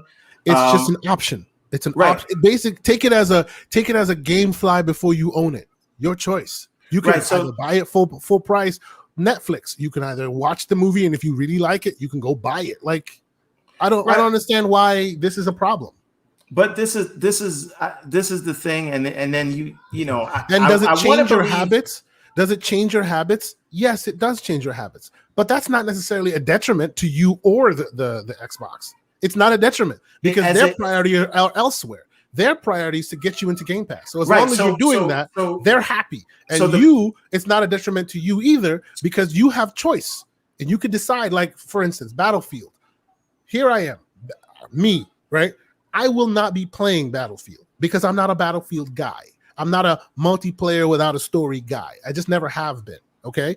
But if it happens to be on Game Pass, I am more likely to try it and then have my mind changed because I know me. I'm not a Battlefield guy, but if you make the barrier of entry less, then maybe I might try it because, hey, it's the new hotness in Game Pass, right? Or I may choose, or I may be that Game Pass guy, the multiplayer guy, and I'll buy it day one with the statue or whatever. It just gives you choice. The idea that folks that don't use the service seem to think the service is limiting or restricting makes no sense. They secretly do use the service, but that's neither here nor there. The point that I was coming to is the question is, does it change you as a gamer? No. And unless we are championing consumerism versus gaming, then sure. But to brag that I bought a game day one, or this is going to change my gaming habits and I'm going to limit myself. You're not limiting yourself to anything. And if it's changing your mind, that is a you problem. And it's not even a problem. That's a good thing because that means because of Game Pass, you are now conscious of the idea that, hey, this $70 or this $60 in my pocket may not have to get spent if it comes to Game Pass. It's your choice that you're choosing to make. There are people like, okay, I have the Halo, the Master Chief Collection. I bought that thing day one, the disc, the whole situation, okay? Before Halo, the Master Chief Collection, I have every Halo game disc. I don't need the Master Chief Collection. I have every Halo game on disc. I still bought Halo, the Master Chief Collection. I have it. Then it comes out on Game Pass. I have it there too. And I also want to add this ray tracing mod to Halo. So I now also bought Halo, the Master Chief Collection on Steam. That's a choice that I make. That is an option that I have. I have that same game multiple places, even though it's free on Game Pass. It comes back to the conscious or subconscious sort of, this is a way to make a slight dig at the service. Of course, that's what they're doing. That is what they're doing, and that's why I usually don't like to spend. I don't like to spend any mental energy on that, because if you spend mental energy on that, it's under the auspices that, oh, it is a genuine concern and we need to dig through it. It's not a genuine concern. This is just another way to try and poke at Game Pass, even though if you want to have it's not about poking at Game Pass, it's poking at the competitor who is not your competitor. Yes, that's right. Which is weird if you view it that way. If you want to have like the debate that I think folks should have about Game Pass is, will this create a world where games like God of War won't exist? It's a valid argument to make, because we want repeatable, quick Game Pass, another one and another one. Will that work? Here's an example. Netflix, right? Netflix used to be, the new hotness. Now Netflix is the established elephant in the room. Has Netflix skewed movies a little? A little bit. There is the thing known as the Netflix movie, but not largely to the point where it has changed the movie industry to the point where everything is an HBO special rather than a full-fledged theater release. No, there are Netflix releases out there, and you can kind of see that as well. But by and large, Those that did continue to do. Netflix created their own niche, and they're going forward as well. Same thing with Game Pass. Is there a valid argument to be made that maybe the quality will change or the resources will shift because they need to fulfill this Netflix quota rather than a $60 worth of a game or $70 worth of a game? That is an argument to be had. Is it true or not true? We don't know that, right? We're still in the beginning of it. So if that's a debate you want to have and that's why you're a little apprehensive, that's a valid argument to have. But that's the valid argument. The others are not. But here's the thing. If your concern is that you won't get games like God of War anymore, every year in the last 3-4 years, Netflix has had more big, and more huge monsters. No. That's right. But Oscar nominating and sometime winning films every year. So being in a service that has a bunch of options, that doesn't dictate. What that does is provide that provides resources to creators because they need content. Time. And also provides them time to be able to create those resources because of that content, because you'll be busy playing the other things that they're in there. I don't think it's a valid argument. I don't believe it's a valid. I hear you. The Mank and Trial of the Chicago 7 both got nominated, and some of them won. I'm not saying that's an argument that will win. I'm saying that if I heard that argument from the other side, I would be more likely to want to engage with that, because that is something that can be full-throatedly debated. We can have that conversation, and that's a genuine concern, right? The idea, all these other genuine Marriage Story and The Irishman. I'm just pointing that out. I hear you. What I'm saying to you is, those are before Netflix showed that it could be done. That was a valid argument to make. The other arguments were not valid. The year before that, they won for Roma. Netflix. I would say starting with Roma is when things started like really hitting the high gear for them, as far as we're now in the prestige content creation game. And Xbox is on their way there too, like we've discussed on today's episode. Matt Booty has to help them go through a few cycles, right? Some of the cycles, the first few cycles, are from what they were doing before they were acquired by Xbox. After that, it'll all be his show. And then it'll be what game you choose to release when, and when will join the service, in addition to that third-party, second-party thing that Sarah Bond is also doing. So all that can be a conversation that can be debated, and we can see how that ends up in a few years. But the other arguments that they're having right now, they're saying that makes Game Pass bad, those are disingenuous arguments, I think. They're not really real. They're just there to be like, well, that's why PlayStation's better. Well, on the one hand, you say, Xbox is in last place and they're not leading the industry. And then on the other hand, you say, well, they're going to change the whole industry. Yeah. And then they lead, and all of a sudden you're like, exactly. Do you believe that they're big enough to change the industry, or do you believe that they're in last place? Yeah. And all the while, you can't have it both ways. Yes. And it seems like Microsoft is going, look, we used to be on the side of, let's try and convince these people that we're not the big bad enemy, or we're not bad for gaming. We're going to do better things. But after a while, they realize that a lot of their arguments are disingenuous. So they're like, screw it. We're just going to do what we do. You'll see what we're doing when you pay attention. That's what I see they're doing now. That's why you got, hey, now we got Game Pass, xCloud coming to the console. We have this, we're doing that. You can believe whatever the hell you want.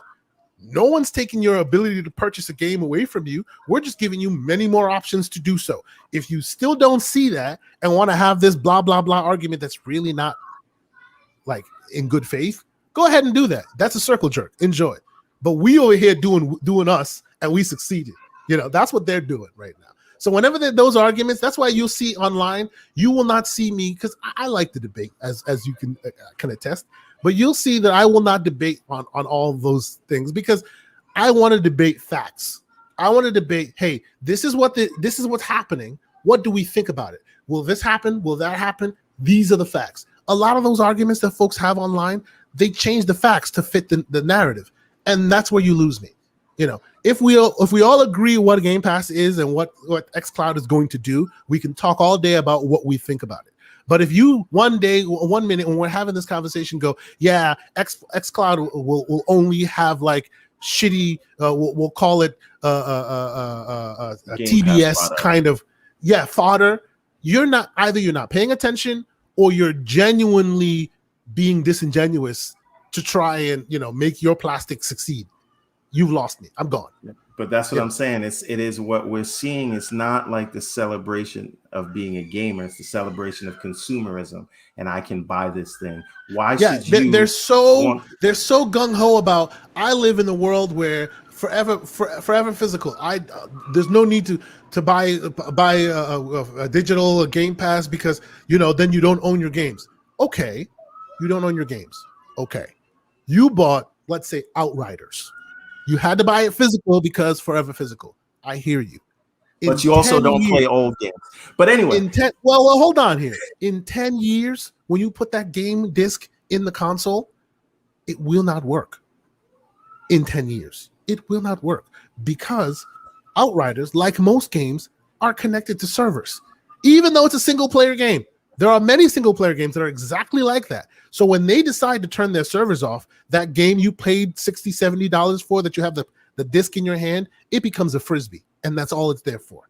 So what's the point of this whole, Xbox, they're forcing you, their games are ethereal. They're all ethereal at this point, because the minute they're tied to a server somewhere, even if it's a single-player game, it has an expiration date on it, and that's it. All right. On that note, let's get out of here. I gotta run. Let's get out of here. So, all right. So, Everborn Saga everywhere, and then you are me, K Asante on Twitter. Been playing a bunch of games. I'm on a mission to try and keep all of my game consoles alive as we speak right now. If you look at the blurry image right over there, you'll see that my Switch is probably sitting right there, and it's collecting a lot of dust.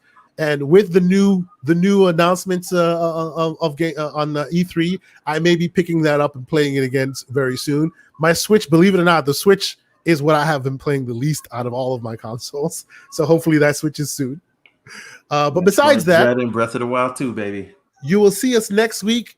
We may do VR talk or something else. We're trying to change the game a little bit, as it were. We follow a lot of the same game community that you folks who watch and listen to this follow, and we don't want to rehash the same conversations over and over again. So we are thinking, with E3 behind us, we're expecting we probably might go a little bit to the left field or the right field from the rest of our peers, because there's a lot to gaming and there's a lot of fun to be had in areas that you guys might not necessarily be gaming in all the time. So myself and Everborn, we're going to sit down and have a conversation and possibly, spotlight some of the sides of gaming that aren't usually spotlighted in these podcasts and on a regular basis. So until then, again, if you guys have any ideas, if you guys have any feedback, please don't hesitate. Put it in the chat. I'll hear you. Catch me on Twitter in the DMs. I'm always good for it. But until then, you can catch us next week, Saturday, on the Gaming Circle podcast. Before then, though, there's also this Thursday where we will be having On the Real movie and TV show talk. This week, as in last week and the weeks before, I suspect will be just as slanderous, if not more, because the Hollywood is getting more and more ridiculous with their news as it's coming out left and right. And when they don't come up with stuff, then Mr. Everborn decides to remind us that Steve Rogers was okay with racism way back in the day, and he chose not to speak on it, so he's just as guilty as everybody else. Damn, that's right. What you can expect from. But we gotta go, man. But we gotta go. Till next week. It was a pleasure having fun. Thank you, everybody. Game Genie, Prime, Big Bad Mo, Scrub Nurse, everybody that came in the chat, Chanel Wilson, everybody. Thank you. Boogeyman, thank you guys so much. Till next week.